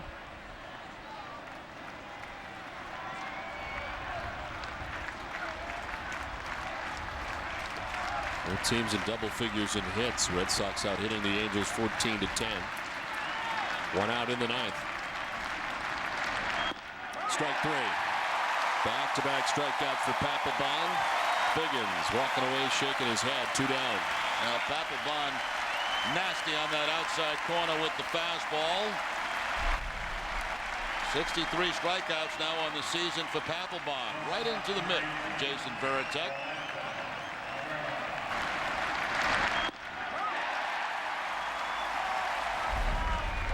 One out away from the Red Sox grabbing their 73rd win of the year, but the first major league victory for Clay Buchholz.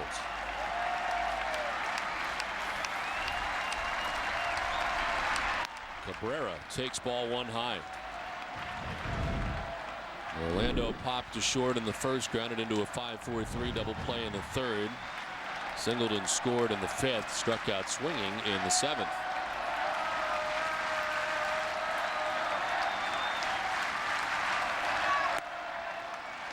Outside, 2-0.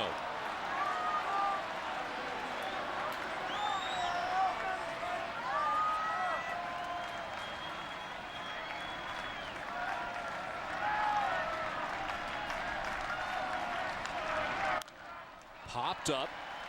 Varitek making his way back, and it'll end up on the screen.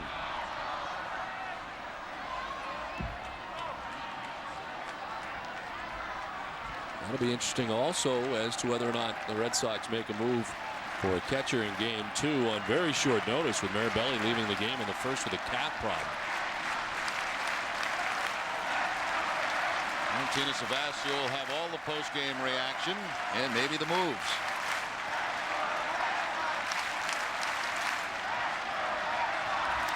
Cabrera lines it to left field, in for a hit as Manny plays it on a hop. But Orlando Cabrera with his 2nd hit of the day. Slider that time from Papelbon, a high slider, and Cabrera gets on top of it for the base hit. Both hits for Orlando today on off-speed pitches. Kind of flat right there for John, Jonathan, I should say, as he tried that breaking ball. You know him well enough. You can call him John. I think anybody calls him John, do they? No. I remember when he first came up, he was John. And he was the one who suggested they call him Jonathan, because that's the way he'd been listed for a long time, as just John Papelbon. So one fouled back to the screen. Kind of call him Paps. That's pretty much what I call him every time I see him, is Paps.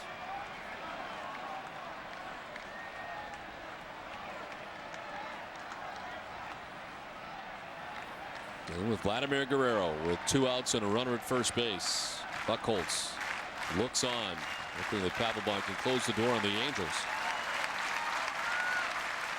Orlando Cabrera takes second base on a pitch that misses to Guerrero. Defensive indifference.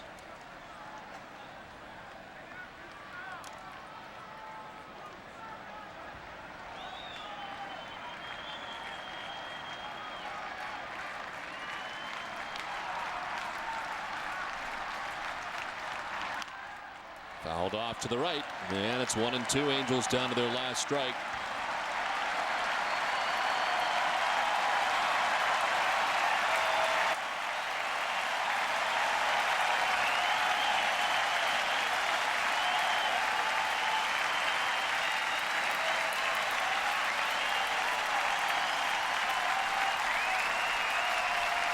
Papelbon gets the sign, goes to work with a 1-2 pitch. Guerrero fouls it off to the right. Well, Guerrero's a tough guy to strike out, only 49 times this season. Also swings early in the count a lot of times doesn't get the 2 strikes.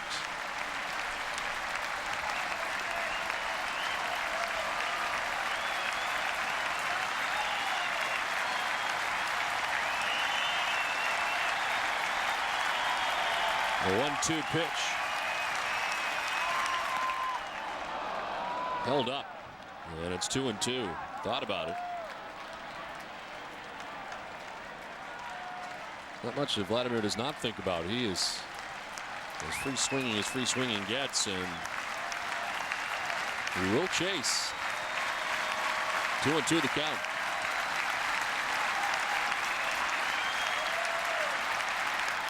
Fouls it off down below us. 95 that time from Papelbon. It turned into what was an easy 8th inning for Jonathan Papelbon. Now 22 pitches total in this outing.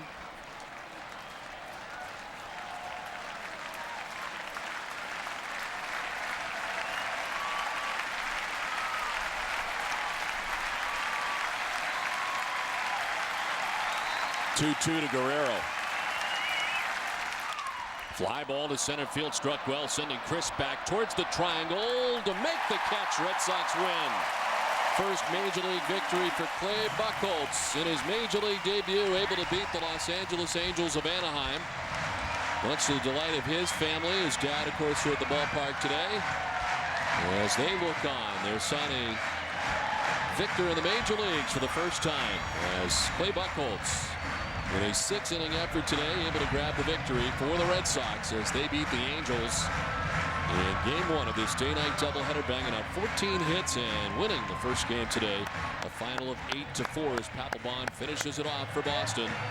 And the Red Sox have not yet lost this season to the Angels at home. That is 4 straight victories against Los Angeles. WB Mason's extra innings right around the corner, so stay with us. Jared and I will be back here at Fenway right after this.